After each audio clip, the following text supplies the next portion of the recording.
You have to go a little closer. He's my dear friend and A little closer to the mic. endowed professor of medicine, Professor Pandurao. He graduated from Stanley in 1979. Okay. He was trained in nephrology under Dr. M.K. Mani, a well-known nephrologist. And then he subsequently got trained in nephrology at the Toronto Hospital. He had further training in nephrology at Cook County Hospital.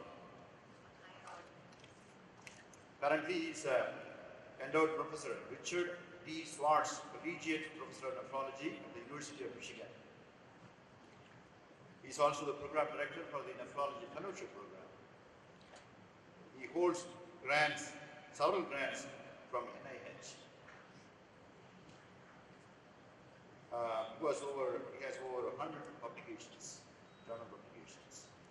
So again, he's also a radio personality. He's in NPR of late. Some of you, I don't know this. He's a close friend of mine. He always asks for help. Anytime I can call him, night at 2 o'clock, whatever time. Beautiful. He has a big smile on his face. He's a smart man, and he's going to take over. Please join me in welcoming Dr. Thank you. Oh, yes. Good morning. I'm Programe, as you already heard. You will have to remember that introduction as being told just prior to my talk, which will follow like after the break. Just a few housekeeping items before we start the CME program today. We have 8 speakers lined up. It's likely there are only 7 live speakers. One is missing in action, but we'll figure out what to do. First of all, that is the Wi-Fi code in case you want it. If you saw a slide about lupus creeping in every now and then, I had to just put this in a hurry in one of the presentations that I had.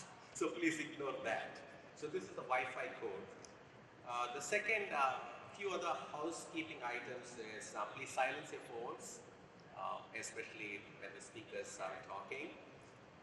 The other thing is, this is credited for CME, so please make sure that there's some sheets outside with the QR code. Scan the QR code at the end of the program. You can answer a few questions and then get credit for the hours that you have attended here. For those of you who are digitally challenged, there is a paper version there. You can take that and fill it and return it back. Doesn't work? It says maximum reach. I only work here. I was not responsible for that. Okay. So those are the 2 things regarding the CME, all right? And so I think I will start off with introducing the first speaker here. It is, the talks are going to be for 25 minutes with 5 minutes for questions. So if you have any questions during the talk, please hold it till the end of the talk so that you can ask the speakers. The first speaker for today is Dr. Arul Selvam.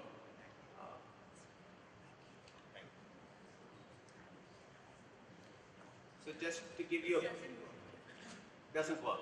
Yes, I know. Maybe just take it out so people are bothered. Yeah.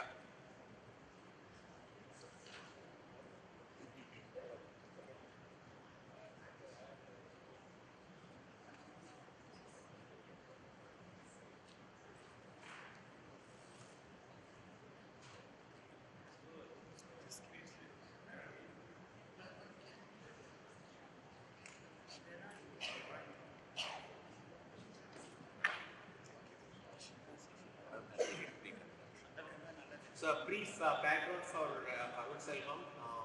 Arul Selvam is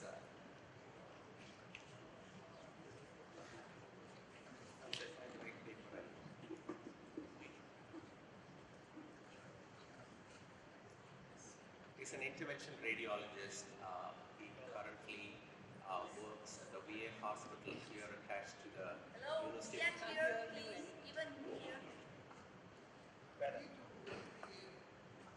Arun Selvam is an intervention radiologist. He currently works at the VA hospital here attached to the University of Florida, Gainesville.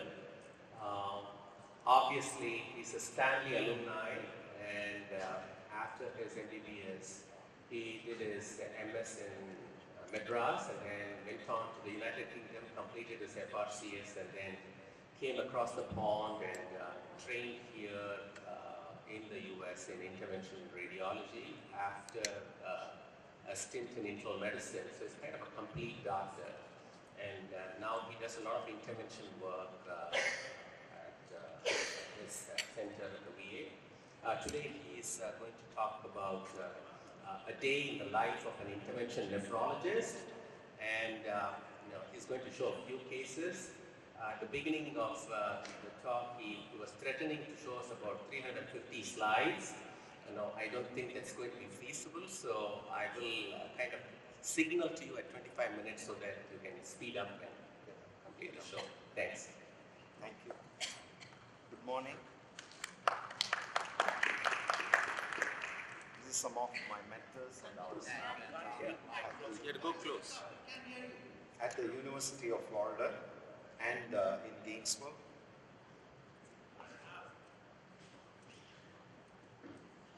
I just wanted to show you our IR suite. The patient is on the X-ray table, and that's the X-ray machine. That's the detector, that's the X-ray source, and that's the screen. The nurse is usually on one corner of the room, and then we have an IR table with all the tools, and the nurse is monitoring the patient. Majority of our patients are intravenous conscious sedation, and that's how we do most of the procedures. This is just a fluoroscopic procedure, but when we go to a CT procedure, then we go to a CT room. So we do procedures using image guidance. One of my mentors is 87 and he still comes to Dr. Clore, still comes to VA to exercise.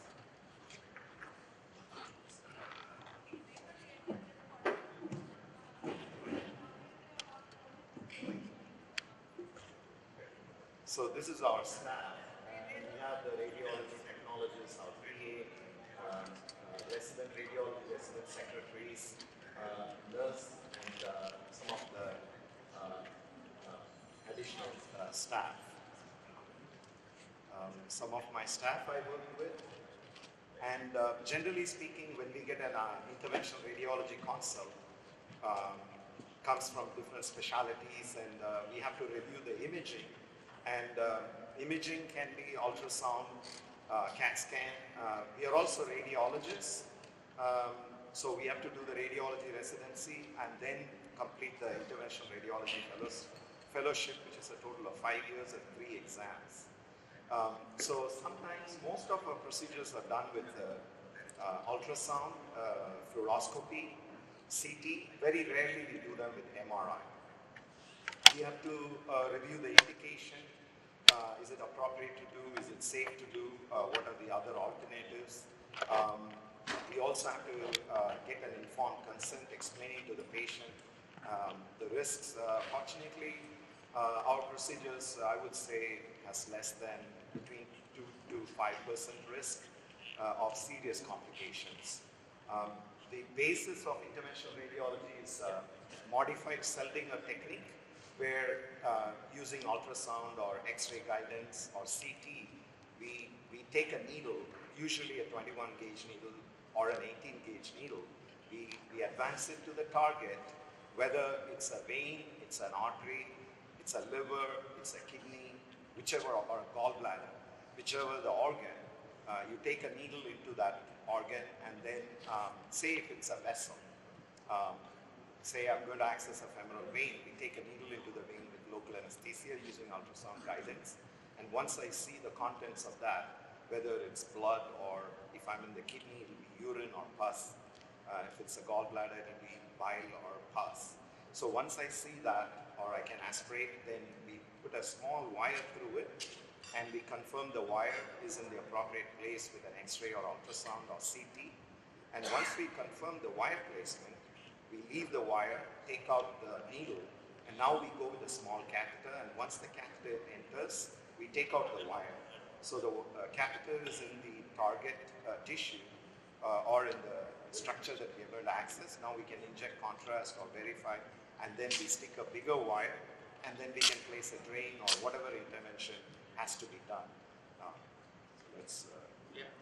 So here's an example. The beginning, that's the jugular vein, that's the carotid artery, and that's the sternocleidomastoid. Lateral, medial, anterior, posterior, and there's a needle knocking on the door of the jugular vein, and that's the tip of the needle. And once the needle goes in, we take a wire and we take on with an X-ray. We started with ultrasound, and then we move on to the X-ray, and there's the wire. We upsize the wire, and then this is an example of a port placement in a patient. We do everything with the wires, and once we place the appropriate tools, then we take out the wire. There's an axis of a gallbladder, that's the needle tip. And here we are accessing an artery, vein, and then the needle coming on the artery. And, I don't do this all the time. Sometimes we can't see it, but you know by the contents coming out of the back of the needle, so you keep going. But just to explain. So there's a lymph node biopsy where the needle is coming. We usually park a bigger needle, and then we go with a smaller needle through the bigger needle, and we fire a core needle biopsy, and we can get a biopsy. This is a superficial tissue, because that's the ultrasound gel, and that's the subcutaneous tissue. There's an example of a CT guided procedure where we park a needle. We have to decide the entry site using the CT images, and then we come with a needle. Here's an example of a needle in the joint, iodine contrast to confirm that it's free flowing, and then we inject a steroid into the joint, and that's how we do. We do thousands of these, and so many patients with arthritis, and it works wonders. They get 3 to 4 months of significant relief, and they love it. Here's an access coming into the hydronephrotic kidney, where there's a renal collecting system dynamic. Not that good. Occasionally I get it. Oh, okay. Yeah, you need to be much closer to the microphone, and you have to talk. Okay.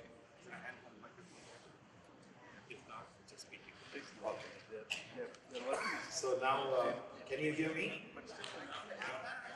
Okay.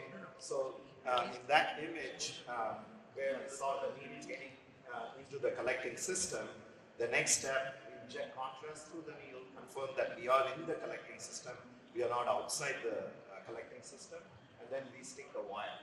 And that's how we do the whole procedure using the wire. Say we put a nephrostomy catheter, then once the catheter goes in over a thicker wire, we take out the wires and leave the catheter, and then whatever the urologists want to do with their obstructed kidney, we leave it to that. Just an example, we'll start off with a case of a man presented, 76-year-old presented with rectal bleeding, and he had a proven, he had a mass. So he had a mass, rectal mass, and he already had a biopsy by general surgery, and it was adenocarcinoma of the rectum. So this was the CT scan, just to orient, because we'll be seeing a lot of images. This is a CT scan with iodine contrast. So that's the contrast in the, I do shake. So there's a little bit of shaking a lot. So there's the artery, that's the vein, and these are the 2 adrenal glands. I don't know if I can show it. So that's the adrenal gland, shaking less. You can see my defects. So there's the liver, there's the spleen, anterior, posterior, air in the stomach, and the right adrenal gland is larger than the left, and it was diagnosed with bilateral adrenal masses, and this the same thing, anatomical structures, just to orient you. And here, just to show you the rectal mass, and you can see the thickened rectum and it's encroaching on the lumen. So this patient had a PET scan and it showed the hot bilateral adrenal masses, the right one, liver, spleen, and that's the nuclear medicine in the bladder, and there's the rectal mass. So the surgeon, before deciding whether to operate, they want to stage the disease. So we were asked to perform an adrenal gland biopsy. The differential diagnosis for adrenal gland masses can be benign or malignant, and in this patient, they wanted to know if it's a metastatic adrenal mass. So we, for the sake of time, I'm just going to move on. So we put the patient on the CT table, they are prone, and that's the CT grid. We place it, we stick it on the skin at the level of the kidneys, and then this is a scout image, and then we perform. This is the actual CT. This is a table, patient is prone, posterior, anterior spine, liver, spleen, and we're going to target the right adrenal gland. Now, we usually decide the method of approach based on that contrasted CT scan, and we decide the depth, what structures are there, because in this study, you can also perform with iodine contrast injection, but then as the contrast moves out, it's not going to be, but you can still try it. This is a non-contrasted image, so we have to be aware of all the important vascular structures. Like for example, that's the IVC and that's the aorta. So we just want to be aware of the vascular structures or other important structures. And of course, that's the lung base. So once we looked at it, we decided, okay, and there's the spleen, there's the liver, that's the adrenal mass, that's the abdominal aorta, that's IVC, lung base. So because we couldn't go from the back, from posterior to anterior approach, we did it through the liver. So this is called a transhepatic adrenal gland biopsy. It's not something we do every day, but I thought I'll bring up some cases to show the complexity of the procedures, but the outcome is actually very good. So here, my first pass is going a little bit below, towards the caudal end of the liver. I'm coming, but then I'm not like directed towards the adrenal gland. So it took a couple of, I almost thought like, is it going to work or not? No, have I done this a lot before? No. You know, this is my first transhepatic adrenal gland biopsy. So there's the needle, and this pass, the third pass, is much better. So when we do these biopsies, we first go with an outer, like an 18 gauge needle, and then park it at the target organ, and then when we fire, we go through the outer needle. We use the outer one is 16 gauge. It's a much bigger needle, and through that we go with the 18 gauge to take the biopsy. So in this image, you can see the shadow. Now I'm positioned pretty good. That's the adrenal gland, and the IVC is away. Now I can determine what throw I can do, whether I can do a centimeter or I can do a 2 centimeter throw. So we fired, we got a couple of biopsies, and on our way out, we did what is called gel foam slurry on the back of the needle. That gives hemostasis, and surgeons use gel foam, like when they remove a gallbladder, they put the gel foam in the surgical bed, and it helps hemostasis. But we prepare, mix it with saline and prepare a slurry, and then inject it through the needle, and that something equal to cauterization of the needle tract. And the post-procedure CT shows some air in the target organ that tells that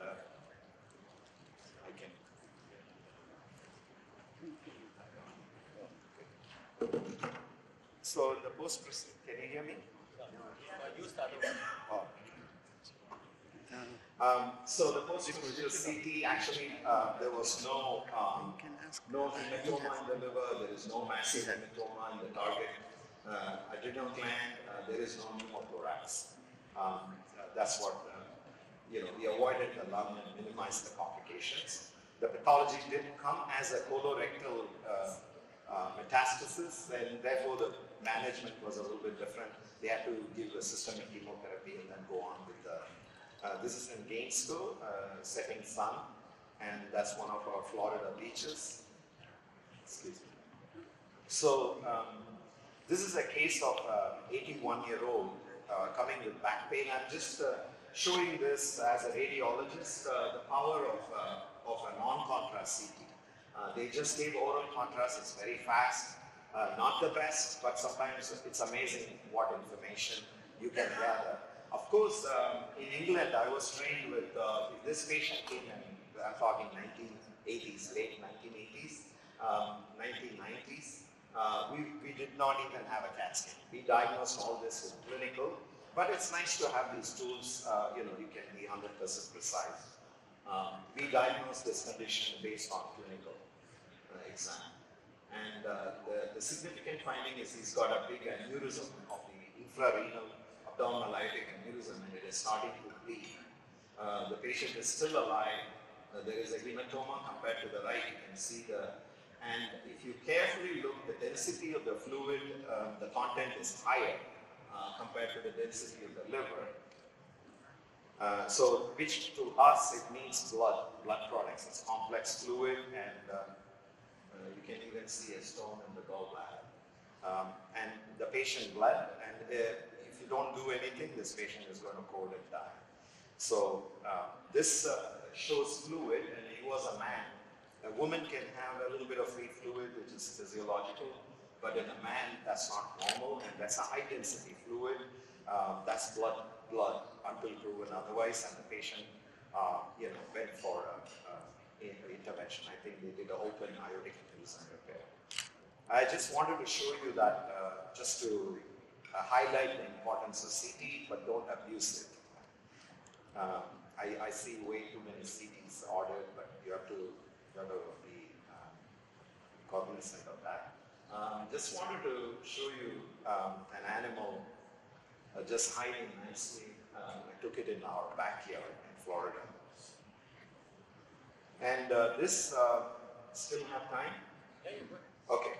So this is another. These are not my routine cases, but I wanted to show you,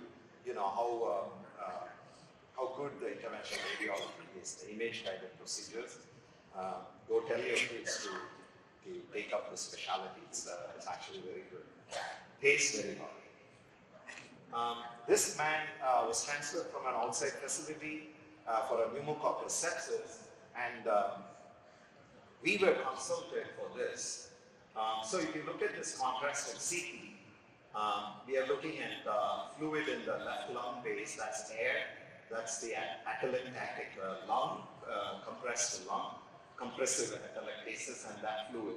Now, by measuring the Hounsfield units of that fluid, I can say it's a simple, complex, is it blood or pus, depending on the number of the Hounsfield units. That's the abdominal aorta, that's the heart. What we are looking, if you're a radiologist, this is what will catch your attention, because we are seeing like a contrast enhancement of the pericardial membrane. But because his white count was very high, they wanted us to tap the fluid to make sure that he does not have an empyema in the left lung base. But we don't see any pleural enhancement. So for us, we are all like focused on that.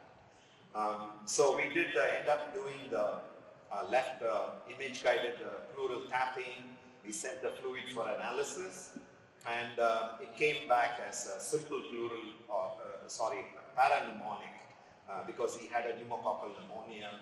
And I follow these patients. When I get interested, I keep following them when I get time. And I was more interested in that pericardial effusion. I was thinking what they were doing about it.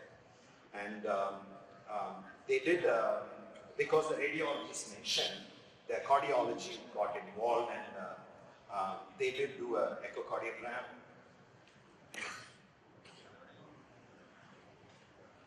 And what we are seeing in the echocardiogram, I'm not a cardiologist, but we do see ultrasound images. That's the pericardial effusion. That's the right ventricular chamber. That's the left ventricular chamber. That's the interventricular. Once my hand stops shaking, I can point properly. That's the interventricular septum. Probably I'm too excited and had the strong call. Apologize. The cardiology read this with borderline cardiac tamponade physiology. They think that there is a little bit of, and you can see the chamber, the left ventricle is larger than the right ventricle, and that's the fluid, and that's the right ventricular wall. So we ended up, so the cardiology tried to tap the fluid. The patient was stable. I want to say the patient was stable. The patient was not, but his white count was a little bit high in spite of, treating him with appropriate antibiotics. So the cardiology tried an ultrasound guided, that's how they do it, a pericardial tapping or aspiration or a pericardial drain placement. But you have the intercostal spaces and lung, and air is not a good medium for ultrasound, so they were unable to perform. And then I just kept watching this case because I'm curious and want to know what they are doing about it. And that's how we learn every day new things, how to manage different conditions in the patient. So the CT surgeon was involved. When the CT surgeon got involved, I called him and I offered that, hey, we could try to name this with a CT guidance, and he was very excited. He said, I will back you up, you go ahead and do it. Because initially I asked the cardiologists, they were not ready to back me up. Because it's not a procedure we do every day, and if there is a complication, I wanted some backup help. So I was glad that the surgeon, when we were doing the procedure, they kept the OR open for us, and he was available on phone. So we do these usual checkups, and here's the CT grid. The patient is supine on the table, anterior, posterior, non-contrast CT. There's the fluid coming in. I just want to go from cranial to caudal. So this is the top of the heart. As we come down, we can see that's the bottom of that pericardial effusion, which is this, and that's the ventricular chamber. That's the top of the liver, just coming, surrounded by air-filled lung. So and I just want to show you this image because this we already planned. This was a pre-procedure contrasted CT, and I already know that's the sternum, that's the costal margin, and there's the mediastinal fan. So I knew that I can go by the side of the sternum, and we can tap that fluid or put a drain. The CT surgeon wanted a drain just to make sure. So here we start, and there's my first needle. This is my probably second procedure. It's not something we do often, but just wanted to show that we can go in different places in the body. We don't do above the, we don't go in the cranium. We do everything below the clavicule. So here's the needle, and the next image, my second pass, it goes very caudal towards the liver, inferior to the pericardium. And this, I just wanted to show you this image because I have a sharp needle. I'm trying to be conservative, go with a smaller needle. And you can see the artifact. It's a motion artifact because that is a rapidly beating heart. So you can see that's a motion artifact, and I'm not able to penetrate that membrane. And this is the time my fellow prompts me, am I the smartest person? No, I'm just an average Joe. So my fellow prompts me, and he's itching to take the case. I told him, hey, I got to do this, man. Thank you for your suggestion. And we went with a bigger needle. I was trying to be a little conservative, go with a small needle, and then put a smaller wire, upsize the wire, but he was correct. Went with a bigger needle, and you can see how rock solid it's positioned, and it's not moving. And I see that shadow, that is a CT shadow of the needle. The needle tip is there. Parasternal, right parasternal approach. And then once the needle enters, so we advance, take a scan, look at it, okay, are we medial, lateral, how is the needle position? Is the organ looking okay, the target is fine. So we can confirm our path by taking repeated CAT scans during the procedure. And then once we got once we entered, I quickly put the wire, I aspirated the fluid. It was not pus, it was a kind of a serous fluid. So immediately I put the wire. Normally I would scan my wire, make sure my wire is not outside the heart or it's it went inside the chamber or something like that. So I didn't have time for that. I just took my wire and watching the EKG, because these patients can get arrhythmias from epicardial stimulation. Of course, I did read a journal and articles before doing this procedure because I got to learn from the people who have done this already. So finally, we got a drain. I just wanted to show you the drain. Do we still have time? 2 more minutes. Okay. So these are some of the articles. And this companion case, my boss was doing an SPC syndrome from a right upper lobe lung cancer, and he wanted to put a stent, and he accessed the jugular vein, and he came from the femoral vein. He did what is called snaring the wire. So we got from the jugular vein, go through the right atrium, IVC, and then he snared it from a femoral venous axis coming from below. He wanted to do that. We sometimes call that a body floss, some term, common term. So we have a wire from the jugular vein inside the body coming out of the groin. And the reason is if you put a stent, that stent is not going to migrate into the heart chambers. If it migrates, it's going to migrate along that, and they can take it out if it doesn't seat properly. So he's doing a contrast injection, and he's measuring the width. So left innominate vein, right innominate vein, SVC, right heart chamber, pulmonary outflow tract. So he's putting a landing area, landing zone for the stent, and he got the stent on the balloon, and he ballooned it, and then the patient went just cold soon after the ballooning.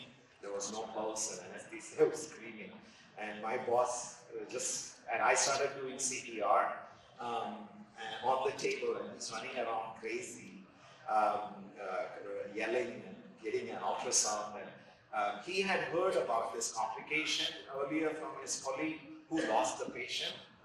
So fortunately, it is reported in the literature. When we do superior vena cava interventions, you can blow up, or you can, if it's pathological, it can rupture and lead to cardiac tamponade. So this patient had an acute cardiac tamponade that led to the cardiac arrest, and he right away went sub-xiphoid approach with an ultrasound, stick a blunt needle. We have what is called a Hawkins blunt needle, and he went in and put his wire, and then put a catheter, and the patient pulse came back. I stopped my CPR, and this is one of my few CPRs patient that I saw eating next day. When we went for rounds, the patient was sitting upright. This is not a life-saving procedure. This is a life-saving procedure, but the stent is not a life-saving, it's a palliative measure. So I think I'll stop here. I can keep going, but I have to stop. Yeah. Thank you very much. That's my son in South Africa. He had class. If there are any questions.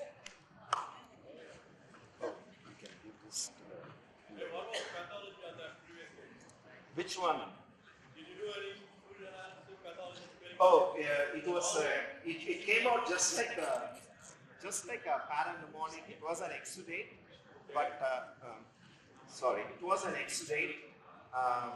We didn't see any purulence, frank purulence, and nothing grew out of it.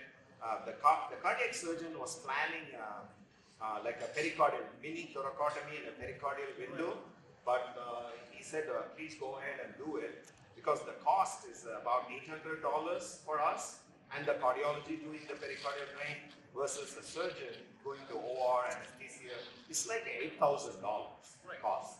So the fluid was just an exudate. Yeah, but forget about the cost. I have diagnosed metastatic cancer, Yes. atypical mycobacteria, and a lot of different diagnoses are possible in that case. So we got to get a tissue diagnosis if it keeps coming, because you don't see that often. Yeah. Okay, we see a lot of medical deficient patients with dialysis. That's a very frequent call from the nephrologist, but we always tell them that go and dialysis and get some fluid balance. We don't test them, but somebody comes like this, we do want it to have tissue diagnosis, because sometimes it can be life-saving if you're doing medications. They live a good life. Yeah, we do send for cells, whether it's lymphocytes or neutrophils, acute versus chronic inflammation. We look at the protein content, we analyze the fluid gram stain, we send it for cultures, anaerobic, aerobic, and AFB. It's always done. When we send all the fluids, we do AFB because you had the opportunity to be in that space. So we do that like a standard. Even though the TD is rare, but we just do it because you were there and we don't want to miss that chance.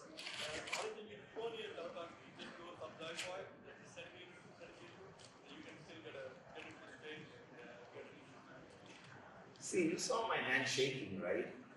So I don't do this every day. I'm not kidding. This patient, when I started the procedure, he was fine on the table, one of the veterans, and he said, "Hey doc, how are you feeling?" And then I said, I don't know what to say.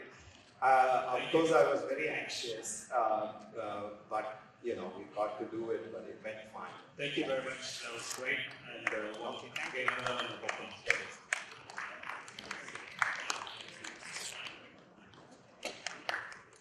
So the next on the roster is Kishore Iyer. I am Kishore Ramakrishnan. So Kishore is Professor of Surgery, Transplantation and Pediatrics, in addition to being at the Arnold Institute of Global Health. He's a professor there too, at the Icahn School of Medicine in New York. In addition, he holds several titles. He is the Director of the Transplant Surgery Fellowship. He is the Director of the Intestinal Transplant Program at the New York Medical School, at the Mount Sinai Medical Center. He has had his extensive training first in the United Kingdom, where he completed his FRCS, and I was very curious to know the story behind doing an MSc from the London School of Economics too. He went on to come to the United States, did intestinal fellowship at Nebraska and also transplant fellowship at Rush. He has been extremely active in academic transplant medicine and surgery. He's been a member of the UNOS. He has been training a lot of fellows. He has been involved in many ECHO projects of New Mexico. And he has over 100 publications and has been a visiting professor for a lot of institutions. So we're looking forward to what Kishore has to say. It's guts and geography. Thank you so much, Pandu. In the interest of time, I'm going to sort of run through this. And I have news for you. If you're making nasty gestures towards me, I can't see anything. I'm blinded by these lights. Okay, so I'm really delighted to be here. I'm not a morning person. I'm not a Saturday person. So thank you to those of you who dragged yourself out of bed to listen to us. We'll keep this as lighthearted as I can. Here are my disclosures, because this is a CME activity, none particularly relevant. Today, mostly, I'm going to talk about the short bowel syndrome and intestinal failure. We use the terms interchangeably. They're not the same. If you look at the graphic up there, if you move from left to right, as you're looking at it, the bottom panel will show you the patient with a high trypanostomy. The right hand, the left hand for you, as you're looking at it, would be the patient who has some jejunum, ileum, and colon. And you can see, moving from your left to your right, the prognosis worsens, and the patients towards the right end of the slide are the ones who are most likely to have complications and often are referred to the likes of me. So this was a slide I made years back, and the idea of this was patients with intestinal failure who are dependent on intravenous nutrition, who are dependent on total parenteral nutrition, are best served by multidisciplinary teams. So for example, the program I run at Mount Sinai in New York, we offer, we're like a one-stop Jiffy Lube, if you like, for the bowel. Dietetic advice, intravenous nutrition, TPN. I run a large TPN program, medical strategies, surgical strategies, and if all of those don't work, it's a small minority of these patients who really should need intestine transplant. For anybody who's interested, we wrote a clinical practice update on this a couple of years ago, and that QR code hopefully works for you. So that's the multidisciplinary approach, and if that fails, we are often considering intestine transplant. Just for today, I'm going to mostly focus on the transplant piece. So Medicare in about 2000 came up with these indications for intestinal transplant.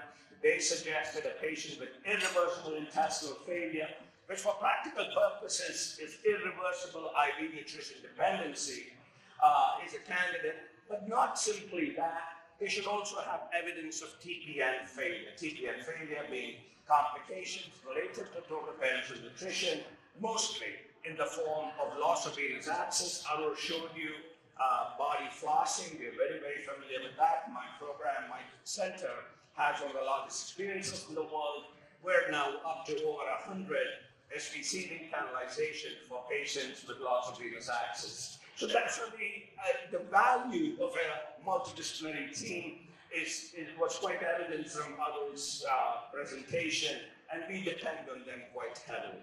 But we also consider patients for transplant sometimes, even when they don't have complications of TPN, and sometimes even when they're not even on TPN. For example, I'm not a surgical oncologist, but I see a fair number of patients with non-resectable tumors, cerebromesenteric, desmoid tumors, sarcomas. We might have patients who have non-reconstructible GI tracts, patients with bloodshot wounds, because I'm in New York, I see a fair number of those with no bowel, stable bowel organ, referred to us for consideration of transplant, and sometimes patients with very poor quality of life. So what is an intestine transplant? An intestine transplant we define is that as any composite allograft containing small bowel, and the choice of the precise graft depends on the anatomy and the pathology that you're trying to solve. So, as I said, every intestine transplant starts with an isolated small bowel, pedicle there, as you can see on the superior mesenteric artery and vein. We nearly always do it with the right colon, so we've been including the right colon in the last 13, 14 years now. We can do it with the pancreatic-renal complex. We can include the stomach. We can do it with and without the liver. So, this was a beautiful illustration drawn by John Poulter, a wonderful medical illustrator in Pittsburgh, who I had the good fortune to get to know. And he likened the multi-visceral allograft as grapes on a vine. And imagine the vine as the vascular pedicles of the organs you're interested in. And so then, depending on the organs you're interested in, you can pick the appropriate number of grapes. If you pick too many grapes and you eat too many grapes, you may not feel good. That then is the idea of a multivisceral transplant. Go back, grapes on a vine, think about the vine, because that's the blood supply. If you pay attention to the blood supply, you can take some or all of the grapes. I'm not going to spend too much time on this, but donor surgery is a complicated operation. We select donors based on compatible ADO. Size is a huge problem. I will show you why in a moment. And there's evidence that lymphocytic cross-match the occurrence of donor-specific antibodies, which is well known in kidney transplant. There is now growing evidence that it is important in intestinal transplant as well. And the idea, as I already told you, is of en bloc recovery. So the blue arrow coming into the aorta is how we would flush the abdominal organs with a cold preservative solution. The blue arrow leaving the cava is how we would vent the blood. And then you can imagine we could take those organs individually or as a composite graft. very quickly some pictures because it's a Saturday morning and you're here. This is the isolated intestine transplant. The left panel shows orthotopic transplantation. We can drain it into the portal vein. On the right side is systemic drainage, and that's what I prefer as my default operation as the inset shows. We put extension conduits on artery and vein and drain this allograft into the cava. That's a combined liver intestine allograft on the back table. You can see we take out the spleen on the back table, and that's a very small pediatric donor containing liver, small bowel, pancreas. The multivisceral transplant is a formidable operation. The right panel, that's really an old figure, 2002. The reason I know it's old, even if the date was not there, you can see at the bottom left of that panel, it's only the terminal ileum. Nowadays it would include the colon. But what the hand at the right edge of that panel is holding is the stomach. So this graft contains stomach, liver, small bowel, pancreas, nowadays colon, and you can include even more. Now, what is really formidable about this operation is this value. That's not a view many surgeons see. There's nothing left in the abdomen. You're looking at the retroperitoneum, you can see the aorta there. There are clamps at the base of the heart, across the suprahepatic cava, across the supraceliac aorta, and that's what makes this tough. To create that space and get the disease organs out is what makes this a formidable operation. I mentioned the issue of size. This is a huge technical problem in intestine transplant. Most patients who are coming to us are coming with short bowel. One of the oldest concepts in general surgery is the right to domain. It was described by a Spanish surgeon. My Spanish is terrible. Derecho domicilia, the right to domain. The organs within the abdomen have the right to space if there's space in the abdomen as long as they're occupied. When the native bowel is born, the abdominal cavity shrinks, and then you don't have space to put the new organs in. Those are some of the various options. I do not like the first one, the wound vac. We've never used it. Some people use it. I think it's misguided. We've done the second one using a devascularized rectus sheath. We've published about that. What we used to do for a very long time was the third panel. Just get skin closure or allow the wound to granulate and skin graft early.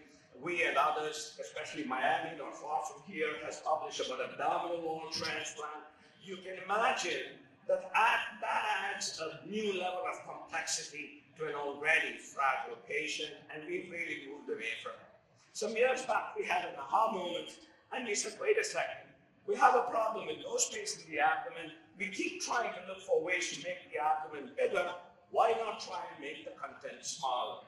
This is a pretty novel concept, not in kidney transplant, but in liver transplant. There's a view that the amount of liver mass you provide should be a certain amount of liver mass, and that's what we followed. And we wrote a paper saying it no longer matters. We can use small grafts for big donors. And here's an example. That's actually my partner's hand. I'm blessed with a very good Korean partner, Jang Moon. We call ourselves the sun and the moon.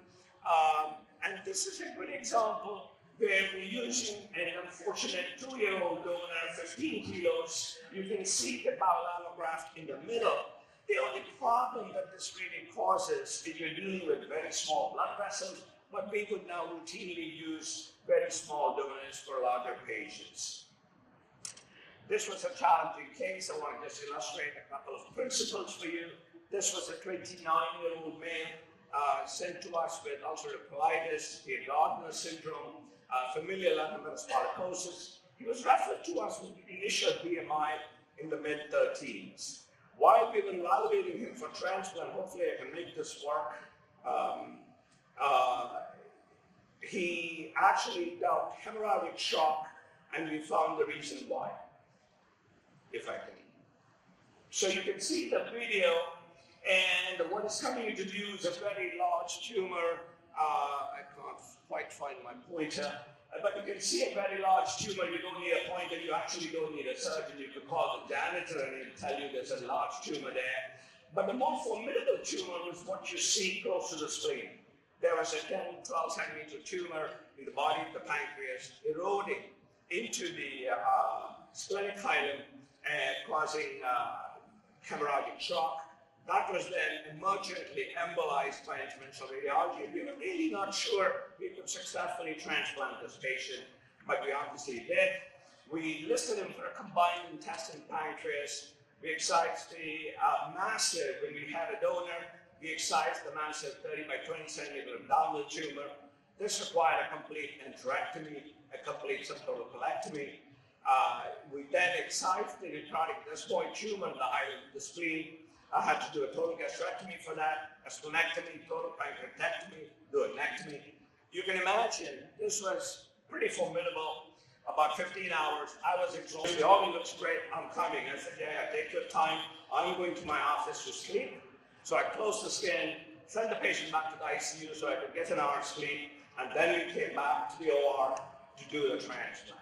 Back in the OR about 3 hours later, there was still more tumor to take. He had right rectus desmoid tumor, excised rectal stump and mesorectum with more tumor. Then we did an isolated small bowel transplant with colon and pancreas en bloc. I won't get into the technical details, but arterial inflow was from the aorta, venous outflow was via the cava. At the proximal end, this was interesting. At the proximal end, we did, let me see if I can make it work, we did the esophagodigenostomy. Native bile duct was drained to the transplant bowel, and there's a big loop like that. By this stage, the patient would be in the OR for about 27 hours with a 1 2 hour break. So we sent him back to the ICU, and day 1, he was extubated after that. He had a glucose that was around 110, and day 3, I took him back to the OR, and you can see what we did there. We converted that loop to a hunc-larynx pouch to give him a bit of a gastric reservoir, and now he is alive, well, good graft function, on full feet, and tumor-free. He's actually more grateful that he doesn't have the pain from his desmoids than anything else, and I keep reminding him, you're really eating and drinking, you should be grateful for other things. Sometimes we're limited only by our imagination.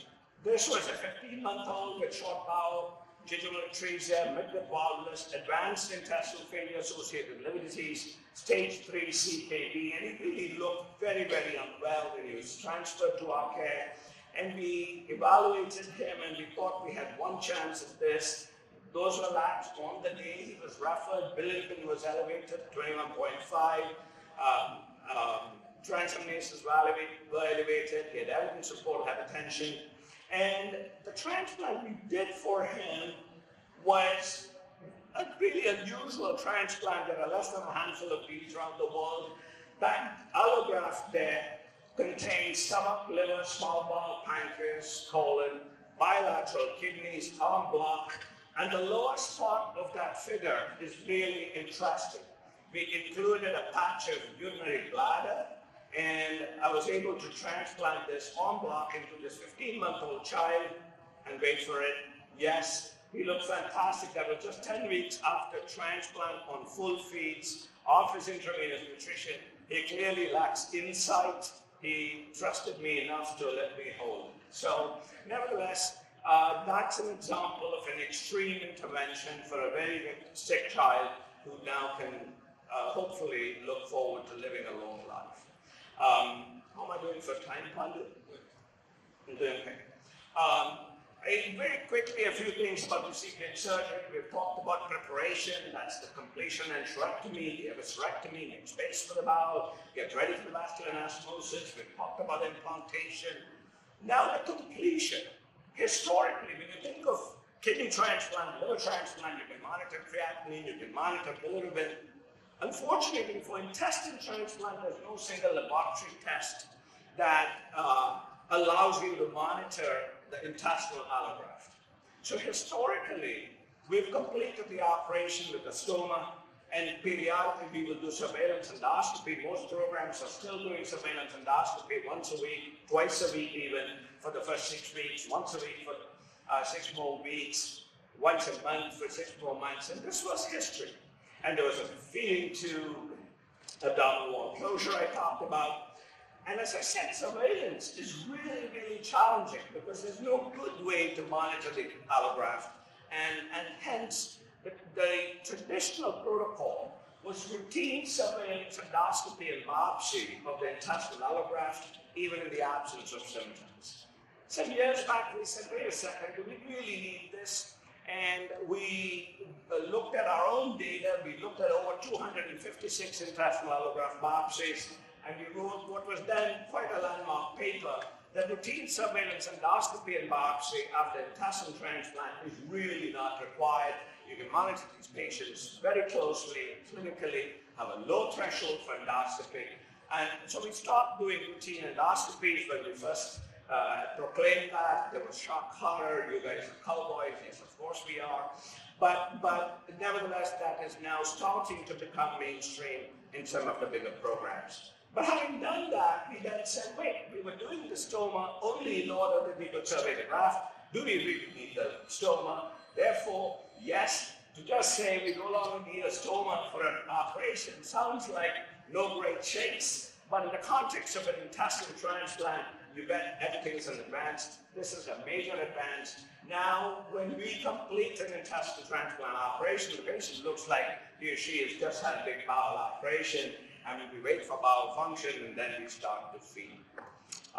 Very quickly, patient survival, still lagging behind kidney and liver transplant, but getting ready for prime time. I deliberately chose national data, single center data from the larger centers like ours are actually better. But even if you look at national data, this is only patient survival now. And you can see in the lower graph, for example, patients getting intestine without the liver, 5-year survival of the order of 80%. The upper panel is pediatrics maybe, and give or take 80% 5-year survival.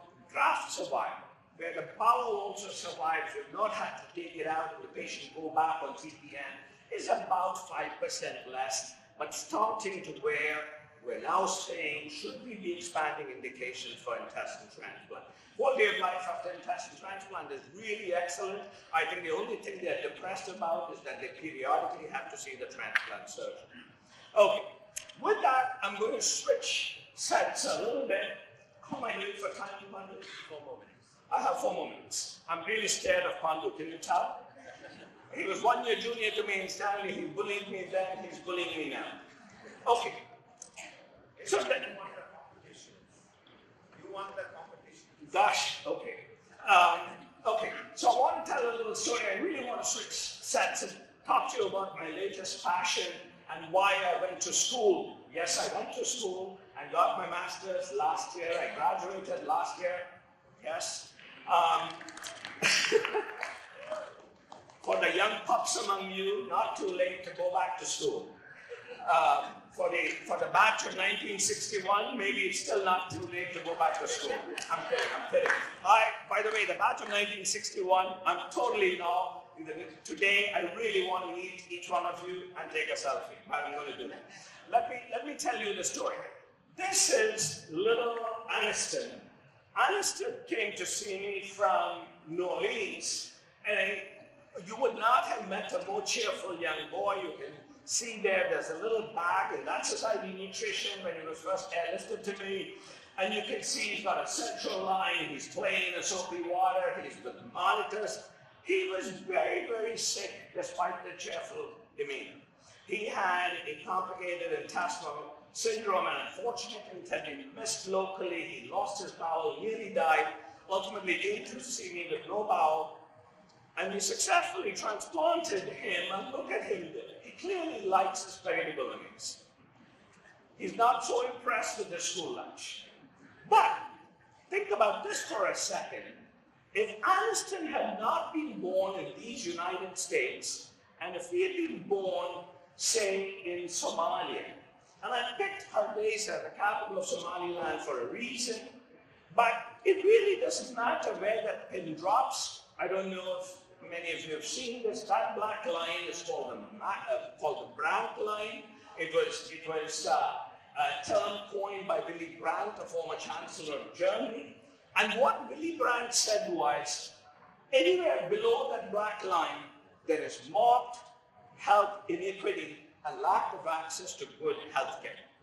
Notice also that India is under that black line, even though healthcare in India, if you know where to find it and money is not an object, it can be excellent. But so I picked Hargeisa because we had opportunity to go visit Hargeisa. They have wonderful coffee shops and the people are very nice.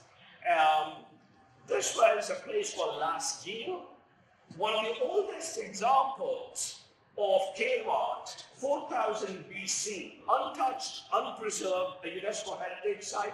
We had the good fortune to see it. But we also got a reminder of what goes on in Somalia. This was one of our two guards who was patrolling, while the other guard was taking the photograph. And I said, can you please put your gun down when you're taking the photograph? But why was I getting to it? This is a little baby in Hargeisa getting CPAP. Look at the CPAP machine. They were generating CPAP. And we've seen things like this in India. The OR facilities were terrible. Somebody put a WHO checklist. I don't know if you can see that there. The WHO checklist is how we make operations safer. At the bottom of that, it says swat the flies. Now, but you don't have to go to Africa because inequity in healthcare is everywhere. This, in my own passion, in my own area of interest, intestinal failure, there's marked lack of access to expertise even in the United States. This was a paper we wrote a few years ago, showing that there was a pervasive lack of knowledge in community gastroenterologists. Don't anybody be offended. If there's a gastroenterologist in here, don't come and hit me. I'll put Pondo in you. But we showed that there was a lack of knowledge in intestinal failure. But how do we solve this problem of lack of expertise? Enter Project ECHO. I came across the work of Sanjeev Arora, a hepatologist in New Mexico, who launched Project ECHO to solve this problem of lack of expertise. And his idea was to connect teams of specialists with primary care providers and community clinics across New Mexico to help them manage their own Hep C patients. So the idea of Project ECHO is moving knowledge, not people. There's the ECHO model, amplification, best practices, case-based learning, monitoring outcomes. It is Zoom-based.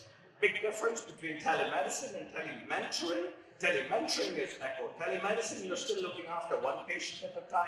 Telementoring, you're helping many physicians look after their patients. We launched an ECHO project in intestinal failure some years back, and you can see how quickly it spread across the United States, and now we run it globally, actually. And this has been our reach for this ECHO program to bring knowledge to non-specialists. And you can see the participation increases. We're now studying whether this can actually improve outcomes. We have a randomized control trial in progress funded by at the NIH. I'm going to just leave that there, no specific conclusions, give you an idea of a day in the life, not quite a day in the life. The biggest challenge for patients accessing expertise is the lack of knowledge, and if we spread that knowledge, we can improve outcomes. Thank you all so much for coming.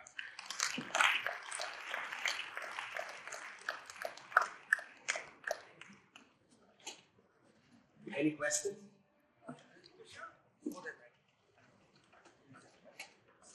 When I saw Pandu come up, I tried to run. Excellent talk. I really enjoyed it. But my question is, after the transplant, immunosuppression, how are you guys handling? We find it. Yeah. Repeat the question. The question was, how do we manage immunosuppression after transplant? It's a real problem. Yes, it is. Which is why partly the transplant's not yet quite the cure-all. We haven't figured out how to do these transplants and manage these patients without immunosuppression. Intestine transplant is actually different even from the other organ transplants. Immunosuppression is very, very heavy-handed up front. We use antibody induction, high doses of steroids. Tacrolimus is the mainstay, but I will tell you that in the long term, you can't do without immunosuppression, but in the long term, we stop they're doing fine. Thank you. Steroids. No long-term steroids, great question. There's a big interest in weaning patients off steroids across different organs. I will tell you that the a traditional model of intestinal transplant is to maintain some steroids. Some years back, now for the last 20 years or so, we've been weaning steroids, and we are steroid free at the end of 1 year. Thank you all. Thanks, Kishore. There's a small change in the order of the presentations. I will be stepping in for the presenter who is supposed to talk now. And I think I can quite confidently say that this speaker knows no end, does not need any introduction, especially after all that Kishore has talked about me. At the onset, I want to say that I'm really honored and very, very grateful to the organizers for giving me this opportunity to actually come and talk to you. It's like the high point of this year that I come here to the alumni meeting and meet all of you and get to share some things with you. So today I'm going to talk about something which is really exciting in the field of nephrology, which is the ability to actually slow the progression of chronic kidney disease, and hence the rather complicated title of Progress Interrupted Emerging Therapies for CKD. I'm using diabetic kidney disease as a model because diabetes is extremely prevalent, and about 60% of all the patients who walk into a clinic in nephrology have diabetic kidney disease. So I think it behooves on all of us to know about diabetic kidney disease. So just as a rough survey before I start, how many of you in the audience actually have kidney disease or know somebody close to kidney disease or had a transplant? Just raise your hands. Okay. Fairly significant number, I must say. And so I think you might find this talk particularly relevant. I try to make it not too technical, but yet can't avoid that. So let's go from here. This way, disclosures are particularly relevant. So these are objectives to understand why kidney disease progresses and learn about current pharmacologic interventions. There are many, many interventions, but these are kind of the most exciting right now. Okay, so the usual slide which tells you how bad kidney disease is and how prevalent kidney disease is. So worldwide, it's close to 1 billion patients with chronic kidney disease, and in the United States, about 1 in 10 of the general population has CKD. Many are not even aware of it, and it's the ninth leading cause of death now, but will become the 5th by 2040. And those are the numbers for the US.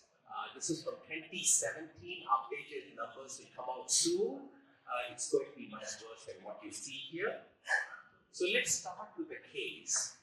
This is a 53-year-old type 2 diabetic presenting to his primary care doctor with albuminuria, about 560 milligrams in 24 hours. Normal amount of albumin is less than 30 milligrams in 24 hours, and a newly elevated creatinine at 1.8 milligrams per deciliter. If you plug this into a formula, you get an estimated GFR of 44 mils per minute. And then he also reports during your consultation that his older brother had very similar issues due to diabetes, and he started 4 years ago, and now he's on dialysis. So justifiably, he's very, very concerned that he's going to land up with the same fate, and he wants to know what he can do to offer in terms of preserving his kidney function. And once he leaves the room, the resident very shyly asks you, what exactly can you do? Why does kidney disease get worse? And so this is the central question: why does kidney disease get worse? We all know that this patient ultimately is destined for dialysis or transplant. So why does it happen? Why can't it just stay that? Let's assume that you control his blood sugar well. Yet they progress. Why? So what's important to understand is the concept of something called hyperfiltration. So when you have diabetes, especially in the presence of very high uncontrolled sugars, the individual filtration of every nephron goes up for a variety of reasons, and that is called as a phenomenon of hyperfiltration. So actually, the nephron becomes a little bit more efficient in terms of filtration, and this hyperfiltration is seen even in other chronic kidney diseases, in which if you start off with 1 million nephrons, you've lost 200,000 nephrons to some disease, the remaining 800,000 nephrons actually hyperfilter. So it seems like a good thing, a good adaptation that every nephron works harder in order to maintain the GFR. How does it happen? How does a kidney hyperfilter? So the hyperfiltration takes place by increasing the intraglomerular pressure, and so your filtration increases. Very much like a kinked hose. If you want to water the plant out of reach of your hose, you put a finger at the tip of the hose and then increase the pressure behind, and then it squirts all the way to the plants you want to water. Similarly, what the kidney does in order to increase the pressure within the glomerulus, increase the filtration head, is to actually constrict the efferent arteriole, the arteriole which goes out of the glomerular capillaries. And so because of the constriction, the pressure within the capillary network goes up, and the filtration goes up, and the individual GFR goes up, and collectively the GFR goes up.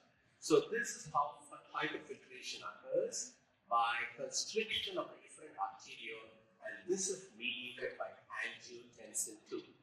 By a variety of reasons, angiotensin II level goes up, and this constricts selectively the efferent arteriole, and the intraglomerular pressure goes up, and the filtration goes up. So each glomerulus is overworking, and to which I should quote a famous quote by Ronald Reagan, who said that I never heard that hard work never killed anybody, but I said, why take a chance? And clearly, Ronald Reagan knew that perhaps hard work would actually kill you. Unfortunately, the kidney doesn't. It keeps overworking, and when it overworks with this hyperfiltration, the increased pressure inside the glomerulus actually over long term damages these very delicate capillaries. The intraglomerular pressure in all of us might be about 40 millimeters mercury. With hyperfiltration goes up to 80 millimeters mercury, nearly double. So when it doubles, all these very fine capillaries had to undergo a terrible stress, and over time they undergo sclerosis, fibrosis, and finally there's a glomerular drop-off, it stops working. So as the glomeruli drop off, the remaining normal glomeruli have to pick up the slack. They hyperfilter even more, and they in turn undergo damage. So you can see how this vicious circle proceeds. More and more glomeruli undergo hyperfiltration, more and more glomeruli undergo sclerosis, the remaining glomeruli undergo hyperfiltration, and so on and so on and so on. So ultimately, all of the glomeruli undergo sclerosis, and you're on dialysis. So this is why hyperfiltration is central to the progression of kidney disease, and if you are smart, you would target methods that are decreasing hyperfiltration and decreasing the progressive kidney damage. And you can say, so what's the big deal? What happens if you drop a few ml per minute of your GFR? Well, over long term, it really matters. You can see, if you drop even 1 ml per minute per year of your GFR, starting at 40 years of age, you reach end stage by the time you're 75. If your drop in GFR is faster, you reach end stage even faster, as you can see in this course of the kidney disease over time. So it's really important that you try to straighten out this curve of loss of kidney function. How do you do that? We already know from the previous few slides that the primary problem, at least in most of the hyperfiltration cases, was increased vasoconstriction of the efferent arteriole, increasing intraglomerular pressure. So some smart guy in Boston called Barry Brenner said, okay, let us block the angiotensin II here and cause vasodilation of the efferent arteriole, consequently drop the intraglomerular pressure, and therefore prevent hyperfiltration from happening, and which is what they did subsequently. There were two clinical trials published over 25 years ago in which they used angiotensin II receptor blockers in patients with diabetic kidney disease and demonstrated that compared to placebo, use of losartan, which is an angiotensin receptor blocker, resulted in a decline in the risk of kidney failure over many years. You can see here that these two graphs separate. That's a losartan, that's a placebo graph.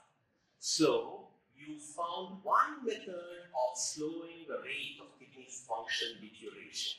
But notice that even at the end of 3 years, although you did drop the risk, there's still a significant residual risk. Okay? So it's not as if you cured the disease, you just merely controlled it a little bit.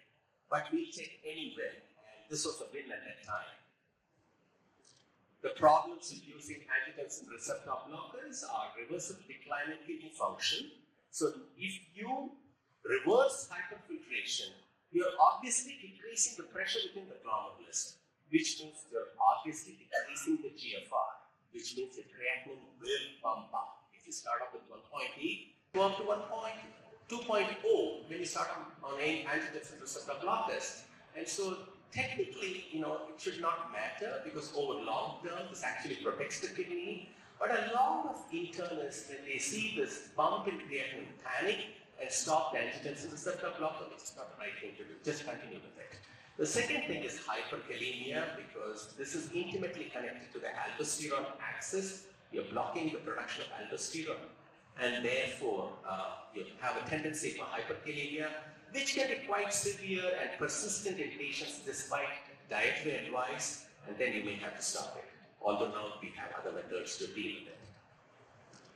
So the next drug which has come on after lapse of nearly 20 years is the SGLT2 inhibitors.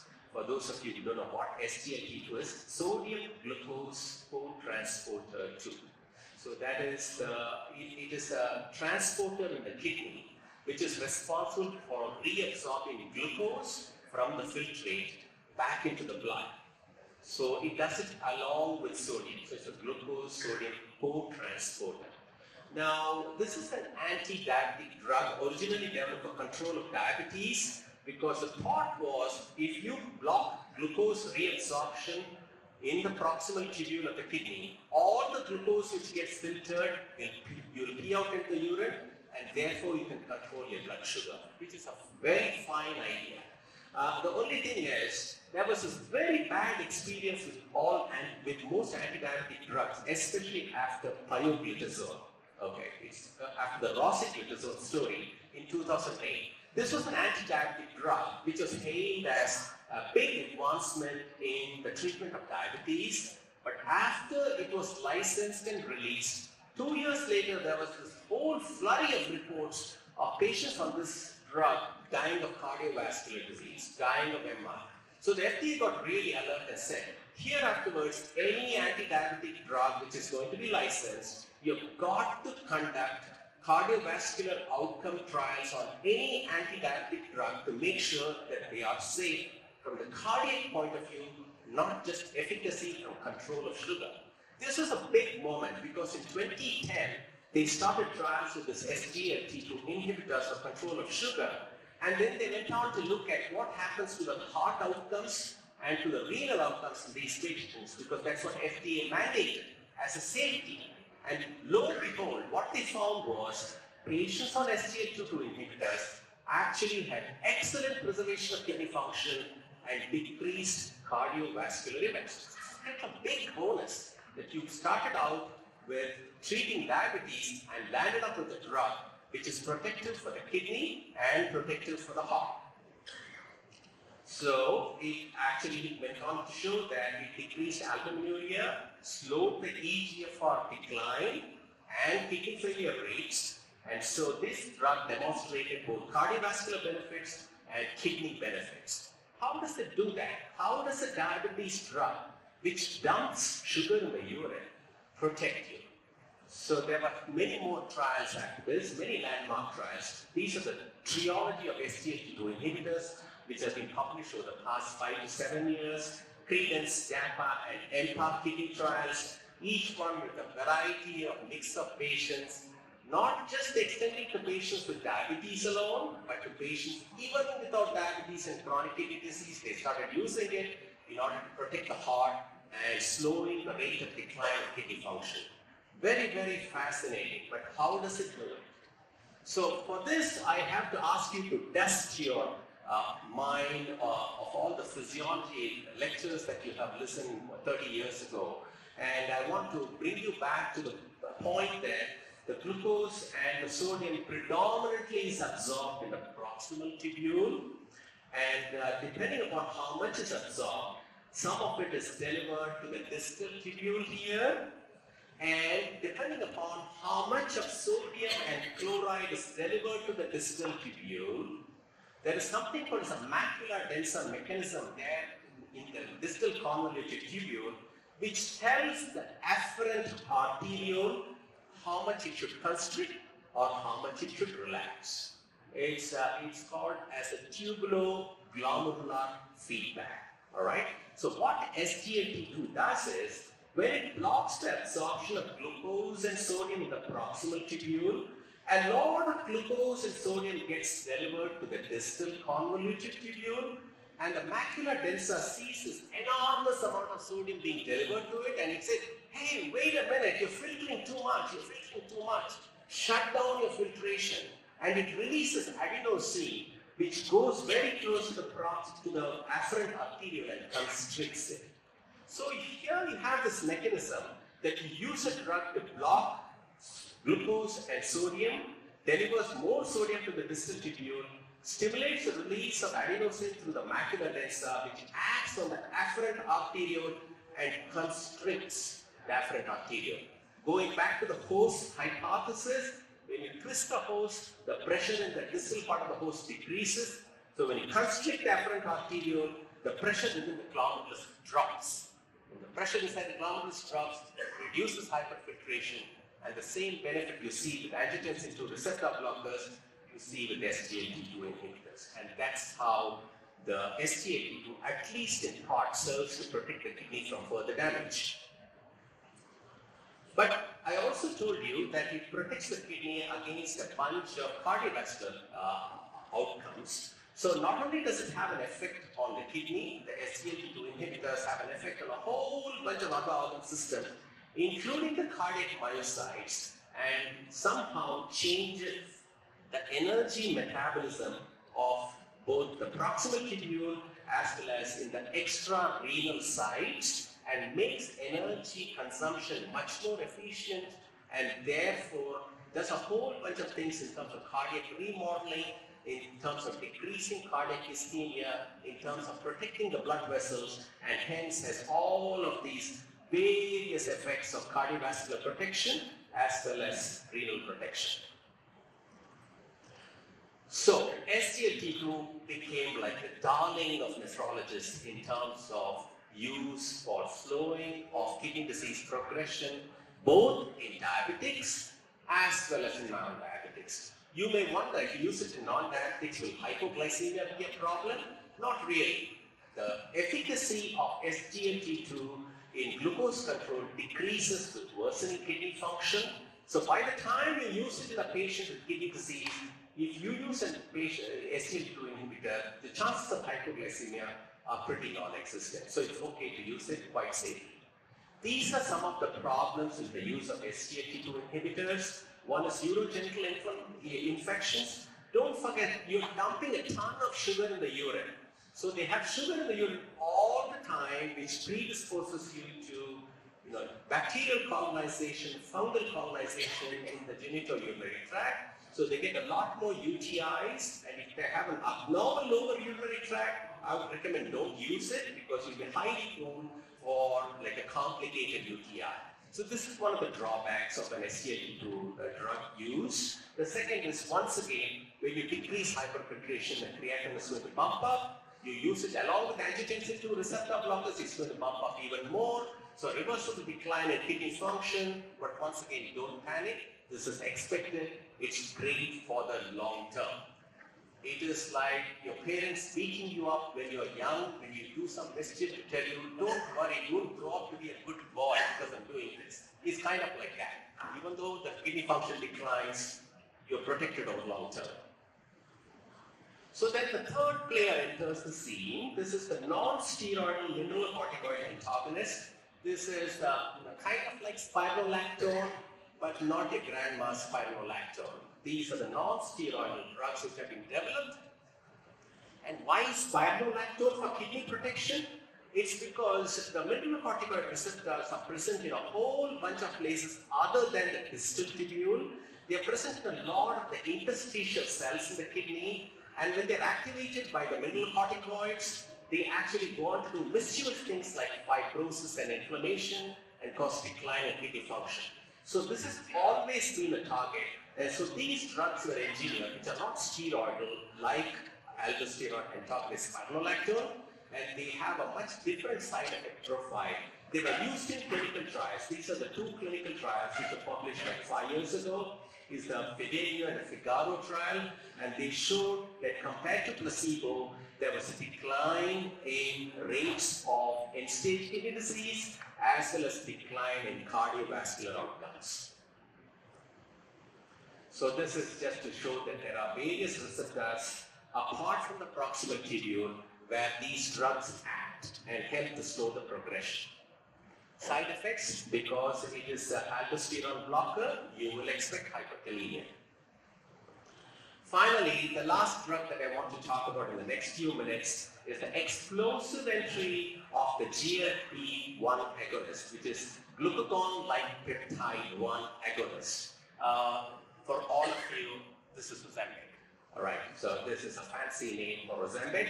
And we all know that, it's found a great penetration among the population for treatment of obesity, but it is one of the most popular and most exciting drugs in nephrology right now. And I'll tell you why. So the development of these drugs was changed because the normal, natural GLP which we have circulating lasts just for about 2 minutes in the blood. So if you try to extract it and give it to somebody, 2 minutes is gone. So they did all these chemical alterations, especially Novo Nordisk, Knudsen. She got one of the big prizes in medicine last year. So that group was responsible for changing the structure of this by adding a fatty acid and prolonged the duration of these drugs for about 12 hours. So it became therapeutically very, very possible to give these drugs. And it had a whole bunch of effects in a variety of organs like GI tract, brain, vasculature, kidney, had a whole bunch of effects on damping down inflammation. So a few of the effects that you already know, on the brain actually causes satiety, causes you to lose interest in food, so you start losing weight. On the GI tract, it can cause actually, some form of stasis, some form of gastroparesis and cause vomiting as one very important and annoying side effects. In the vasculature, it actually tends to protect the vasculature, stabilize atherosclerotic plaques, and a whole bunch of other things like reducing the reactive oxygen species and preventing further damage of the blood vessels. And kidney, of course, what we're interested in, it slows the progression of kidney disease by virtue of all of these effects of vasculature on the kidney. And inflammation, it does a whole bunch of things in damping down inflammation. Chronic kidney disease is especially a hyperinflammatory state. So this is a glomerulus in a patient with diabetes. You can see everything is getting worse here with all of these various boxes is telling you what's happening. You give a GLP agonist, it was stopped at 3 years because the DSMB saw that actually it was unethical to continue the trial when this drug was so effective on interim analysis. So this was stopped and then it was licensed by the FDA for treatment of kidney disease in diabetes. And I'll show you a few of the stunning findings from this trial. This is the total eGFR slope. That's what happens when you give Ozempic, and the eGFR slope is a 1.16 difference between the two. It's highly significant. There's a primary kidney outcome of end-stage kidney disease needing kidney dialysis transplant. That is the placebo. This is the drug, semaglutide. That is the difference. So it causes a 24% decline in the risk of primary kidney outcomes, highly significant. Now, one of the problems with use of semaglutide or Ozempic is that you tend to lose muscle mass. So the people who designed this trial are really smart. They knew people will object that if the creatinine changes, it could have changed because you lost your muscle mass. So they used the cystatin C, which is not dependent on muscle mass, to check the kidney function. And this is the graph with the cystatin C. Even when you use cystatin C, actually, there is a benefit. And finally, this is an important one, cardiovascular death, non-fatal MI or non-fatal stroke. That's the placebo. And this is the semaglutide, clearly a big benefit in terms of an 18% reduction in risk. These are all unheard figures in nephrology. All-cause death, similarly. Okay. All right. Now you can say, okay, but how beneficial is it? So one of the things that we use to find how beneficial any drug is to use something called a number needed to treat. So essentially, to prevent one primary outcome, either the kidney outcome or a heart outcome, you have to treat just 20 patients. That'll be a benefit. In order to prevent one cardiovascular outcome, you have to treat 45 patients. That's a benefit. And in order to prevent death at any cost, you have to just treat 39 patients. You can prevent one death. This is a big deal, all right, for any drug. These are fantastic numbers to tell that it's a great drug to use. These are some of the side effects. Now, all of the trials on GLP-1, in addition to showing that they benefited heart and kidney, have one more thing in common. And the one more thing in common is Kathy Tuttle. She is the PI in all of those. A phenomenal force working in University of Washington who was responsible for driving all of these clinical trials. She was in Michigan a few days ago giving us a talk. Coming back to our patient, just wrapping it up in the last minute. So this is the patient in which this is the risk with blood pressure control. This is a risk with ACE inhibition. This is the risk with an SGLT2 inhibitor, and this is the risk with a non-steroidal mineralocorticoid blocker. Okay, so your baseline risk is 8.75%. You use any of these drugs, you drop the 5-year risk of kidney failure successfully. And this is for each drug by itself. You use it along with some other drug, you combine it with any other drug, you're going to have an addictive benefit. You use it for a long time, you're going to have an even more big bang for your buck. So that is my final slide, I believe. Yeah. These are the take-home points. SGLT2 inhibition on top of ACE should be the way you start any patient with kidney disease, not just with diabetic kidney disease. And with patients with diabetes, you also put them on a non-steroidal MRA and put them on Ozempic. And then this semaglutide, which is Ozempic, is the first GLP which is going to show kidney and heart benefits. And we all can make a difference. We use all of these drugs. There is hope for patients with kidney disease in which you can actually make them live longer. You can actually reduce their mortality and prevent them from going on to have dialysis. So thank you.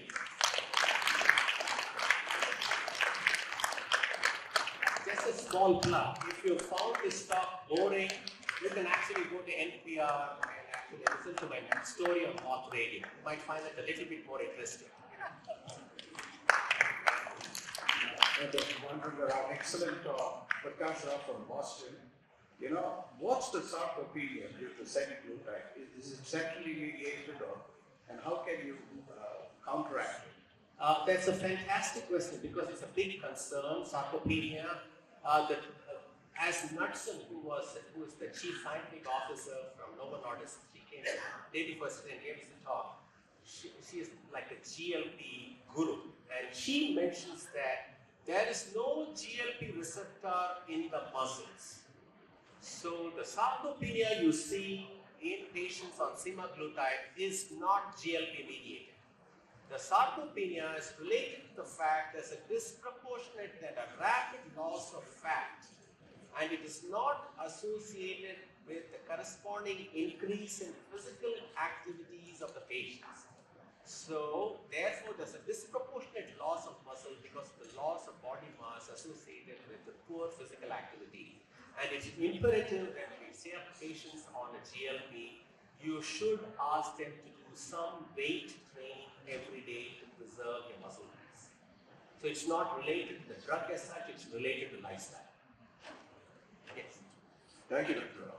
Nagesh, down the road from you, retired. I have a little more advanced question. Since you talked about steroidal, non-steroidal, non-corticoid inhibitor, and the newly published trial on aldosterone synthesis inhibitors, how do you think this is going to pan out in the future? I know there are no trials done yet, but since you're an academic, are you aware of any trials being done? Yeah, actually, for the aldosterone, so Dr. Nagesh is asking, all these drugs are great, but at the end of the day, there's still residual aldosterone circulating. You're just blocking it. It's still getting synthesized. So is there a strategy for that? There is a strategy, that's the use of aldosterone synthase blockers. You block the synthesis of aldosterone. The problem with older drugs which are developed to block aldosterone is a small side effect. They just kill the patient. So they cured the disease, but at the expense of killing the patient. So newer drugs have this very selective aldosterone blockage with a very good safety profile. Drug trials are on, and actually this is one of those few trials, multinational trials, in which they have exceeded the target of the patients they could recruit yearly, because there's so much enthusiasm for the use of aldosterone blockers for the slowing the progression of kidney disease.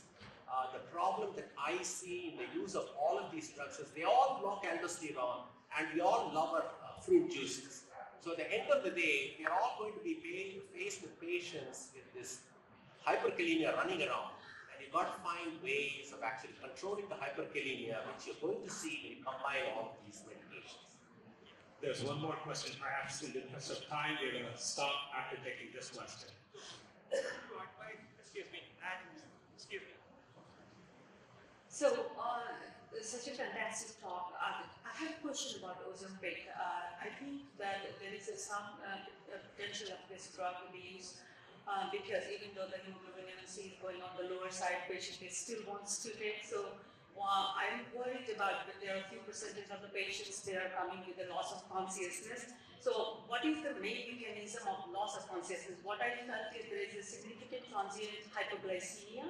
And the second question is the weight loss, if at all, is a permanent, or if there is a significant amount of rebound when they stop those Ozempic. So those two things I really concerned about.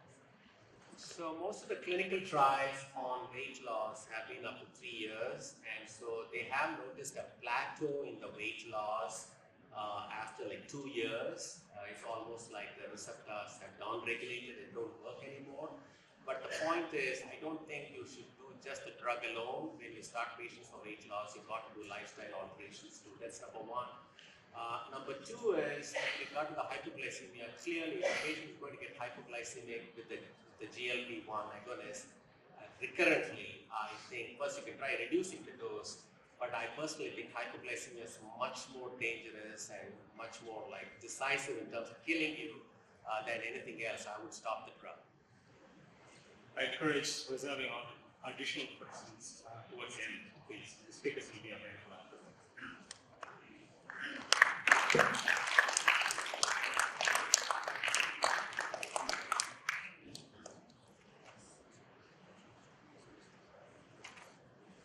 Next speaker for the day is Dr. Kusumlata.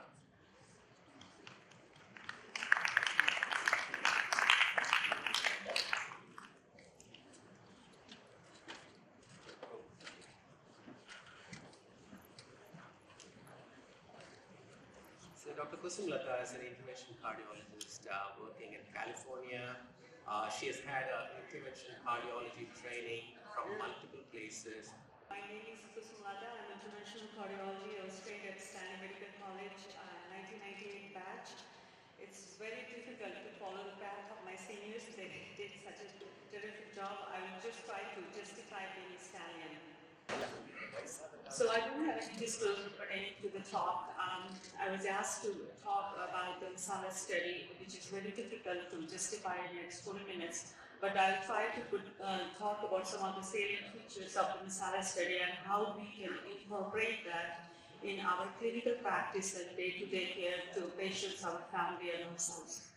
So, South Asian migration is pretty common in entire world. 1/4 of the population in the world are South Asian population. Initially, the migration started in the United States and Canada, and then eventually to the different part of the world like Australia and New Zealand. And what happened is wherever we went, we carried a very, very high risk of diabetes and cardiovascular diseases.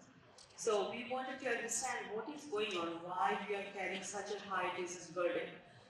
This is some of the census in the United States, pretty old, but you can see the Asian Indians are the largest population that has migrated to the United States, followed by Chinese, and I'm not sure about the recent data in the last 5 years have changed much, and the other countries' people.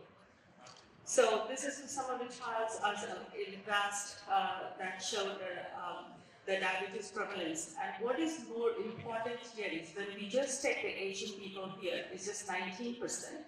So we treat based on that, just 19%.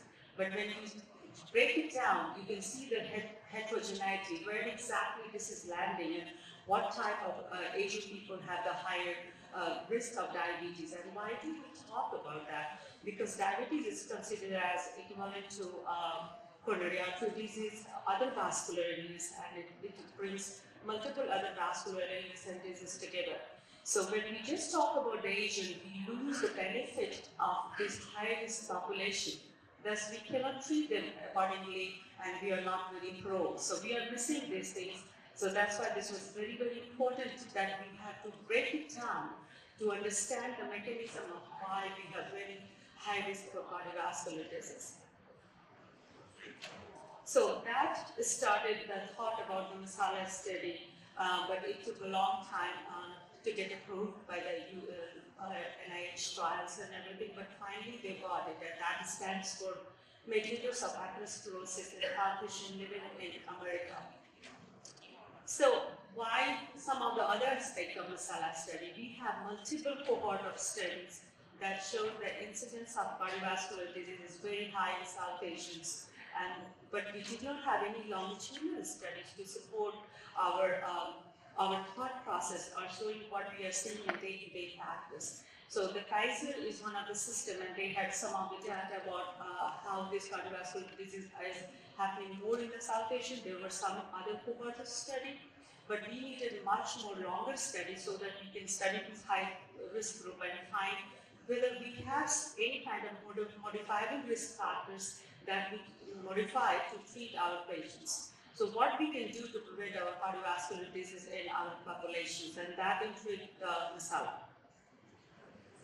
So some of the rationale for this one, the high cardiovascular disease burden among South Asian, that was not fully explained by the traditional risk factors and not studied in the past based on our limited cohort studies. So we needed more longitudinal, long-term studies. And then also one very important thing which we miss in the United States is underrepresentation of South Asians in US cohort of study. And I kind of practiced this for the last 40 years in the United States, because when I landed, I just found it even since residency that whenever I was seeing South Asian patients, the type of disease were very early on, and then the amount of the cardiovascular complications was for long term, and understanding was very, very poor. So that needed to examine some of the novel and socioeconomic and cultural factors, whether those things are important, and we can find some important things to modify that early on intervene and treat our patients.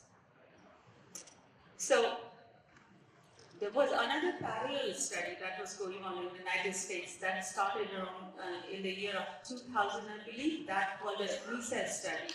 That was a multi-ethnic study of atherosclerosis. They took all this group of white Americans, black the Hispanics and other Chinese people. But it was missing here was the South Asian population. And that was also the reason that we wanted to study the South Asian population. And it would be very beneficial because in 2010, we got the approval for the masala. We can study pretty much the similar risk factors, and we have a very good control cohort to compare and to show what we are missing and how we can treat. So the objectives were to identify some of the traditional behavioral, social, cultural, and novel mediators of subclinical atherosclerosis and compare those prevalence and risk factors associated with other ethnic group that was studied already, started in 2000 in the United States, and we had good control cohort. And then also assess the prognostic significance of subclinical atherosclerosis for the clinical cardiovascular disease adults. So this is some of the timelines of the SALA study. It started around 2010, and these were the factors. They were monitoring the blood test, glucose tolerance test, coronary CT calcium, carotid ultrasound for the intimal thickening, and the EKG, and then followed by some other phone call, and these are the timeline to 14 to 16. It's ongoing on. They keep on adding some of the newer factor as the things have grown and they've got more and more research funding. Initial cohort was around 906, and then eventually got more funding, and then they increased it around 2,300 number. Recently, I think it's reached up to 2,500 or so. So the study design initial was 900 patients, all were South Asian men and women, and around age 40 to 84. And they had no clinical cardiovascular disease at the baseline. So they were very fresh, no disease at the baseline. The two sites that started this study was San Francisco UCSF and Northwestern University of Chicago. And the enrollment was started in 2010 and 13, and they had annual phone calls for cardiovascular disease events. Now, initial study, how they selected those populations, that still is a big talk, that they sent the messages to all the people and whoever wanted to participate. So that was pretty random and pretty good. But in the interest of time, I will just go through the clinical characteristics more. They measure more socio-demographic lifestyle, diet, imaging, some of the calcium scoring and visceral fat. And so this is the cohort, the characteristics, the baseline, the weightage around 50s, which pretty much correlates with most of the South Asian United States, because we know migration started more in the 40, 50 years ago. And then 47% women, so pretty balanced, male and female. And then they have high rates of diabetes and pre-diabetes and central obesity, so we know about that, right? And generally most of them were well educated and they have high socioeconomic status. And we know about that because in 1960s when most of the people were migrating to the United States, the main reason for that was either education or higher job profile. And initial cohort, if you can see this one, was mostly the India, and there was very poor representation from the Bangladesh and Pakistan, and that was initial concern that we might not have any data, because as you remember, there was a heterogeneity in the Asian itself, that Indians have the highest risk of diabetes. The same thing, there can be heterogeneity among all the South Asians, and we need to find out so that we can treat accordingly, because some of them might be of much more high risk than Indian itself. So that was a little bit lacking in the initial cohort, which subsequently we'll talk about. So these patients, the mean age was 57, and then pretty much half male and female. And then this study site by San Francisco Bay Area and Chicago, and they enrolled pretty good amount of patients with equal. And then you can see the degree socioeconomic status. You can see that most of them were mostly bachelors, and then also the family income was on the higher side from the education. So when we talk about this diabetes prevalence, this is really intriguing. When I was looking at this slide, you can see that there is around in the South Asian, the patients, around 26% of the patients you can see about the diabetes. And this is the control group with the MISA. It just dropped to 41 because initially in the MISA they did not do oral glucose tolerance test. So when we adjusted that, we can see. So here we can see when it comes to the South Asian in the MISA, the South Asian institutes are very, very high, 21%. And when we adjusted some more factors, it got even worse, 27%. So these we were missing this when we were studying this together with all the Asian populations versus just the South Asian population. So this was very important and what we should be doing about this, because this is such an important risk factors and how we can treat that. So there was lots of thought, and we all has a hypothesis about what is happening, and the most common, even I was initially thinking about the insulin resistance, but guess what? That is not the first one, the type of diabetes that's killing. What we found is in entire insulin resistant, if you see here, the graph is kind of peak around the 50s or so, and then it's dropping.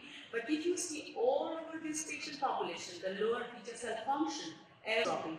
So whether the South Asian population in general had lower beta cell function all throughout, but we did not know about this one, because throughout all these years we are just worried about insulin resistance, and thus the treatment of diabetes is curtailed towards only insulin resistant, and then that's not good, because different diabetes treatment that has different benefits.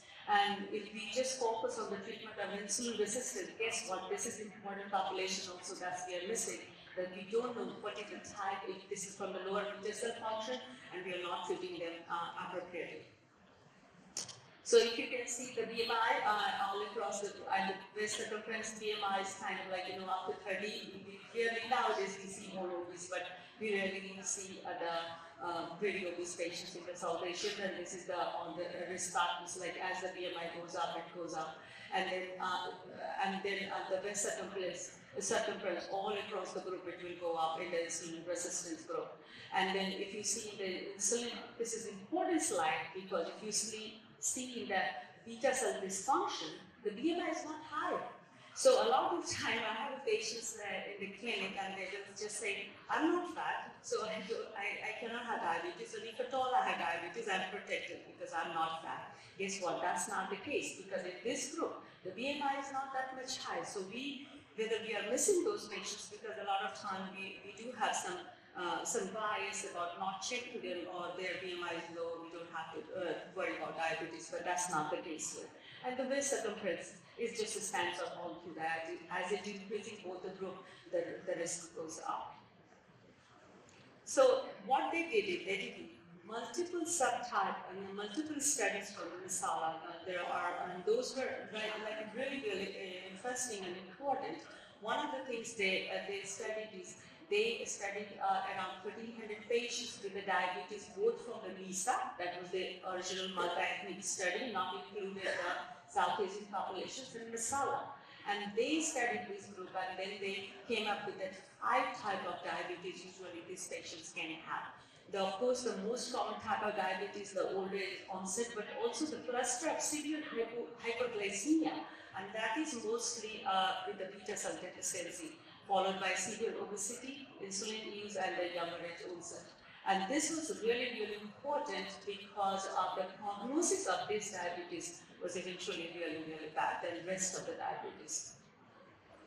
So this is the slide. If you can see the older age populations and how the South Asian populations that the use of insulin use are in the severe hyperglycemia and the different subtypes and in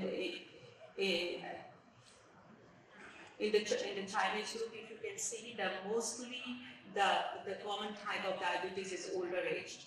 Why that's important is the people who have older age diabetes, those diabetes has usually liver control of hemoglobin A1C is okay, because those diabetes does not have very high complication and progression into the coronary artery disease or chronic kidney disease. So when we take that initially, these Chinese populations also included in the Asian, we were treating everybody the same way. So are we doing the justice? Because when we were missing this 38% of severe hyperglycemia type, and we are treating as a liberal control, whether these people have a high incidence of progression to coronary artery disease, other vascular disease. So we have to be more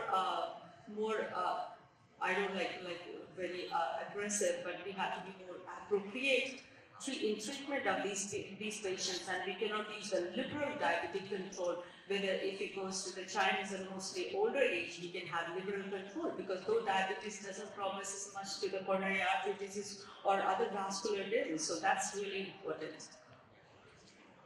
Then this is also very important. If you see the body mass index category, you can see in the normal weight around 30% of the patients with the BMI of 33, they can have the metabolic syndrome and everything. And if you go in the, as you progresses in the most of the obese patients, it goes up.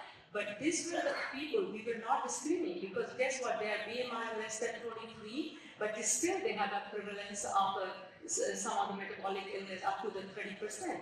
But we don't, United States, even US Task Force and Diabetes Control, we don't have much data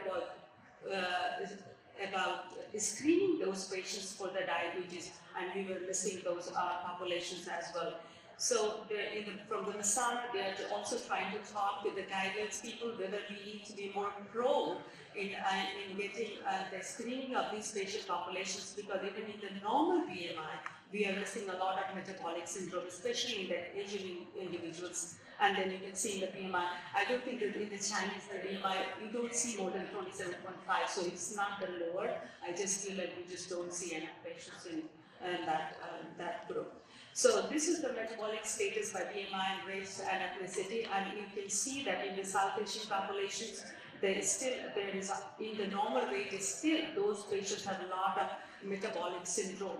And this is important because the United States Task Force does not permit us to do a lot of screening or paid screening in these patients, and there's not much guidelines. So that's important that even though you practice here, the practice should be based on the high-risk populations, and this kind of lower BMI patients can have a severe metabolic syndrome, and that needs to be treated appropriately.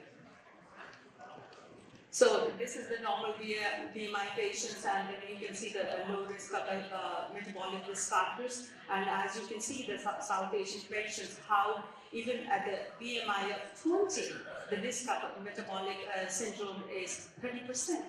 That's a lot. So whether we need to start the screening early on, whether we need to treat those patients early on, whether we need to make sure that they are doing good over the period of time, even in the BMI of around 20. And that's a trick that the BMI of around 20 is almost equivalent to, in certain perspective, the BMI of 25 of the white patient population. So this is also important, that South Asian stores the fat in the wrong areas. And why that's important, that could explain the lower beta function from the pancreas too, but overall I'm not sure about how that will come up with the explanation of insulin resistance. So this is the hepatic attenuation part, and then the lower the part, the higher the fat. And you can see the South Asian population, they store the fat mostly in the liver and some other areas, and that has prognostic indications. So they did this kind of imaging, and they found that the type of the fat, the fat is stored in the places, and that has a very high prognosis than the rest of the body part. So this was one of the predictor of glycemic progression, and you can see the visceral fat, if you have progression to the pre-diabetes and diabetes, that sometimes it was faster, and also pre-diabetes, also the hepatic attenuation, if it's lower, there's a high fat in the liver, and those patients also have high progression from the pre-diabetes to the diabetes, and pretty fast. So those patients needs to be monitored pretty close, and maybe much more closer than the rest of the cohort, like United States, other white people, because if we follow like a 6 month or a year, maybe by that time we are going to miss the diabetes rate, and thus the treatment and then complications. So this is important, that dietary patterns. So it was very difficult to standardize the type of diet we all eat, and there was around what they did is around 164 diet they chose, and then this was the trial. I think it was done initially also in Canada, and from that they stipulated that they just did some genetic changes. First, the diet group was the animal protein. The second one was the fried snack and sweets, and then the fruits, vegetables, and nuts. And you can see that we follow a lot of these kind of diet pattern mostly in our population. So you can see that there's also, it came a lot about the plant-based diet. And when it came, I had a couple of years ago a patient, and he came and he said, one of my doctors said that I should be eating plant-based. And guess what? I ate plant-based diet and I gained 30 pounds. Like, yeah, 30 pounds from plant-based diet. And then it came to the what kind of plant-based diet you are eating, because that's important. Just saying the plant-based diet is not important. Like whether you are eating the healthy one or the less healthy one, and there's also there's high fatty liver in those populations and high risk of other metabolic syndrome, hypertension, obesity, and overweight. Incidence of diabetes is that patient. So if just saying that I'm eating vegetarian, that's also not reduction, because in the Bay Area, when I see the patients, a lot of time they come to cardiology. There's no doubt about that, but they just don't want any intervention or treatment or suggestions, because initially they would just start with, I'm not fat and I'm vegetarian. But what type of vegetarian you are, that's really, really important, because I showed you the diet that's vegetarian, like, how much sweets and everything we eat, and those has an important factor. And also, the 30% of the normal my patients have very high metabolic risk, so those are important. Now, coming to the physical activity, there's a lowest experience compared with in the MESA groups, so the South Asians are not as active. And this is important because more prevalence of sedentary behavior, incidence of diabetes in the place where I work, mostly the techie place, they do go for exercise in the gym, but 45 minutes to an hour, but rest of the time, 12 to 14 hours they are sitting.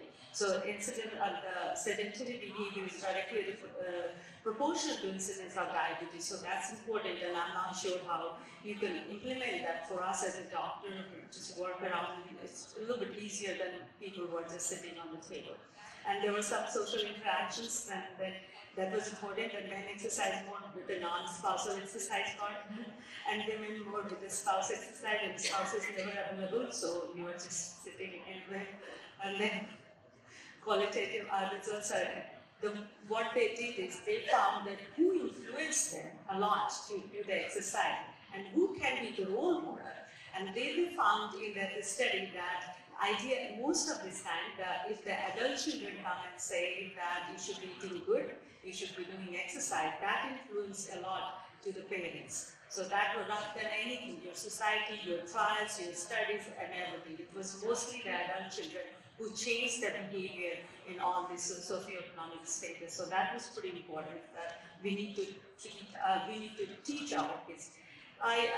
This was very a fascinating slide in a masala, and I really wanted to see this, because I have met pretty much all these type of people. So the acculturations, they stratified these acculturations into 3 groups. One was separation class, integration class, and assimilation class.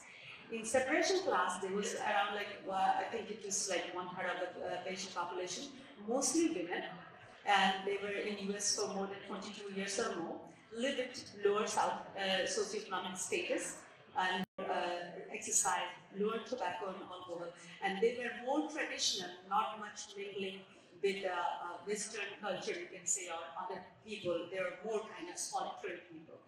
And then those people, they had very, very high risk for most of the heart disease risk factors and metabolic risk factors. And then the integration class, they tried to mix, and then they had a kind of mix between the more Western and more South Asians. They did pretty good. And there was an assimilation class that was more in the United States, upper socioeconomic status. They were doing more exercise, but using more alcohol and tobacco, probably drinking more, and eating more animal diet. So this was the important that there were the acculturation studies, and based on that, they studied that the people who were in the assimilation class, they were doing a little bit better in most of this one, but these were the moderate, and the worst was the separation class. So you can see all these are, when I look at that, then that means that these are socioeconomic, cultural, and our beliefs and everything, and being solitary, and then just not using the tobacco and alcohol and not doing it, not doing the tobacco and alcohol itself is not protected. There are other socio-economic cultural stuff that can be protected, and you cannot just mask by saying I don't go out, I don't drink and everything, because there are other things that we need to do as well. So this was the 5 years change in the risk factors, and you can see in the separation class it was the worst. And the assimilation class, it was doing good. Of course, there is like some other factors we need to study about, like, they were eating more animal protein and everything, but there might be adjusted by doing more exercise. We still need to figure out what's going on, because masala is going on, it's not ending. And there are never-ending stuff that keeps on coming. But overall, the gist from this slide is the assimilation group did not do well. So we need to do better in our socio-economic and cultural part, and that also plays a role in the prognostic implications of cardiovascular illness. So I was really thrilled by seeing that the masala got expanded, and then they got more participants from the Bangladeshi and Pakistani, since they got more funding.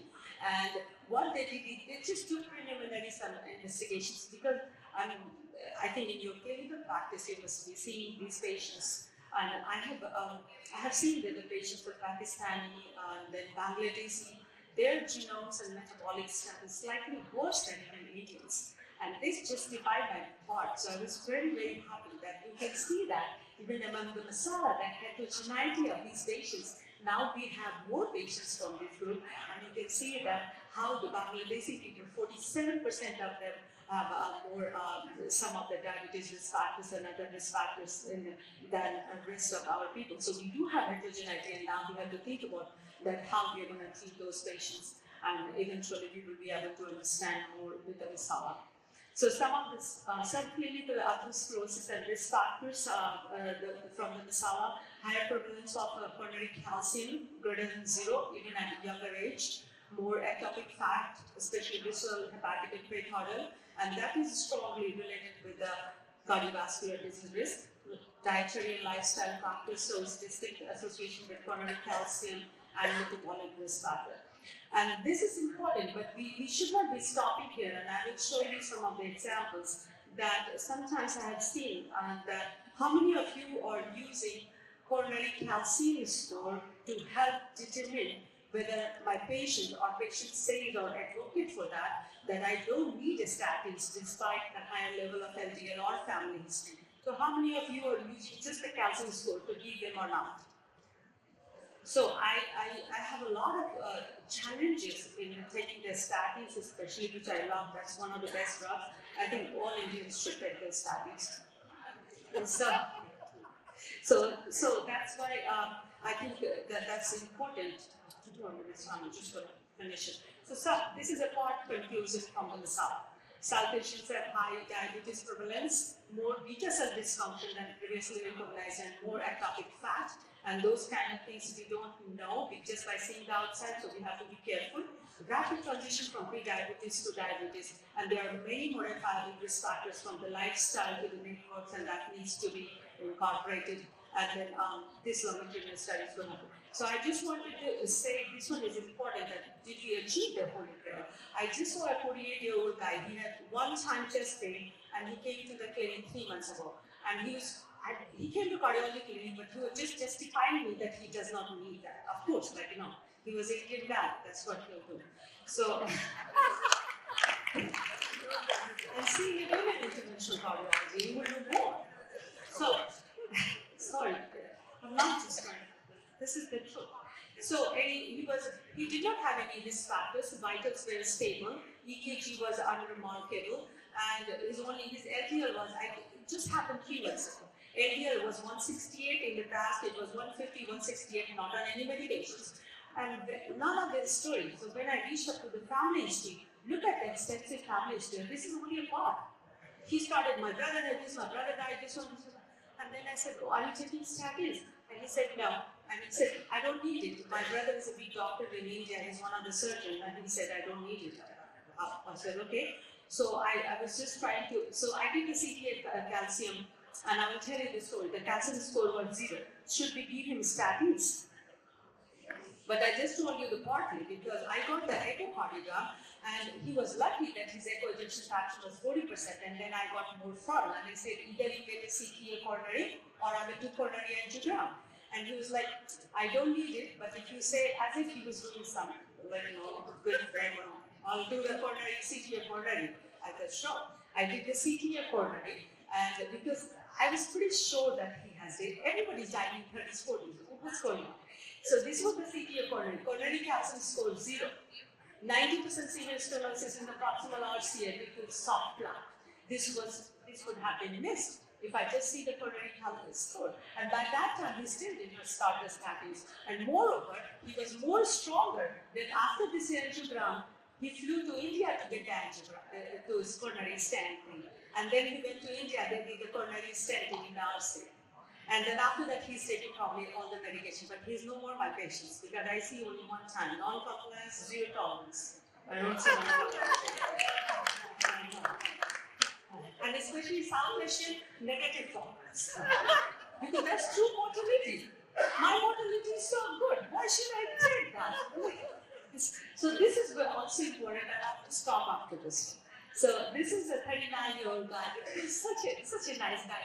And he was doing the hiking. And also I saw a trend in the Bay Area. Everybody wants to do the shortcut. Hike for, in a month, they will go for the hiking and they think they have done the part. I'm like, man, you have not even acclimatized yourself. He was hiking. He started feeling nausea, vomiting, dizziness. He vomited and he completed 25 miles of hiking. He survived. After that, he came home and he was not feeling good. 3 days later, he got the primary care appointment because that was he just wanted to get the early checkup, yearly checkup for that. Primary care saw, and as soon as she was getting a constellation of the symptoms, she said, we need to see cardiologist. She was so scared that she didn't even do the EKG. And she calls me and then she like, can you see my patient? And I said, okay, she's my friend. 2 days later, he made an appointment, come to see me. And I said, you have a it took 15 minutes for me to start. So I said, stop, what's going on? And they said, we have EKG machine problem. I said, seriously? What's in the machine problem? They said, the machine is reading a STEM. I said, wait. Show me the EKG. And then this was the EKG in the clinic. I went to see him with this EKG. And he was constantly saying, no chest pain, no shortness of breath, no dizziness, I'm feeling fine. I don't know why I'm the cardiologist. Then the wife told me, so this is what the EKGs, you can see the QA with the lateral lead, with the ST, which is still elevated and still resolved. So I knew that he had a high event. So I was trying to find out when did it happen. And then thankfully the wife said, no doctor, last 2 days he's not able to walk, he's feeling dizzy and tired. And then that came out that he saw me on the Friday, and then on Saturday he was hiking, and then the incident came. So I was trying to tell him that go to the emergency room, and then he said, I don't know if this will play or not. He finally, I had to use the Hindi to emphasize that please go to emergency room. And then he went to emergency room. I got an immediate echocardiogram, and you can see this is the left ventricle. Thankfully, the video I'm not sure it's not playing, but you can see the large LV thrombus. It's just so, it was so probably the recent MI, and then his ejection fraction was around 30% or so. Next day, I did the coronary angiogram, so it's not playing.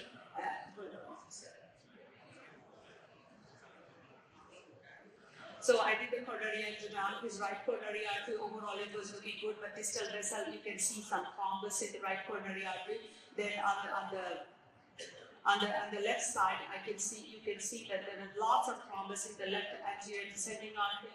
Here you can see all this filling defect, those are all thrombus extending up to the left knee. So I did the intracoronary, intravascular ultrasound, just want to see that where this is coming from. And then intravascular ultrasound up to the LAD, up to that, I couldn't find really good site of the plaque rupture there. So what I did is, since it was so close to the left main, I stented the proximal LAD, just try to capture that area of plaque rupture, but it was. And when I stented, guess what? I was very lucky that all the thrombus came to left main. and then I tried to suction and everything. Of course, he did good, but the last 6 months, his ejection fraction has not improved. So it's still his ejection fraction 30%.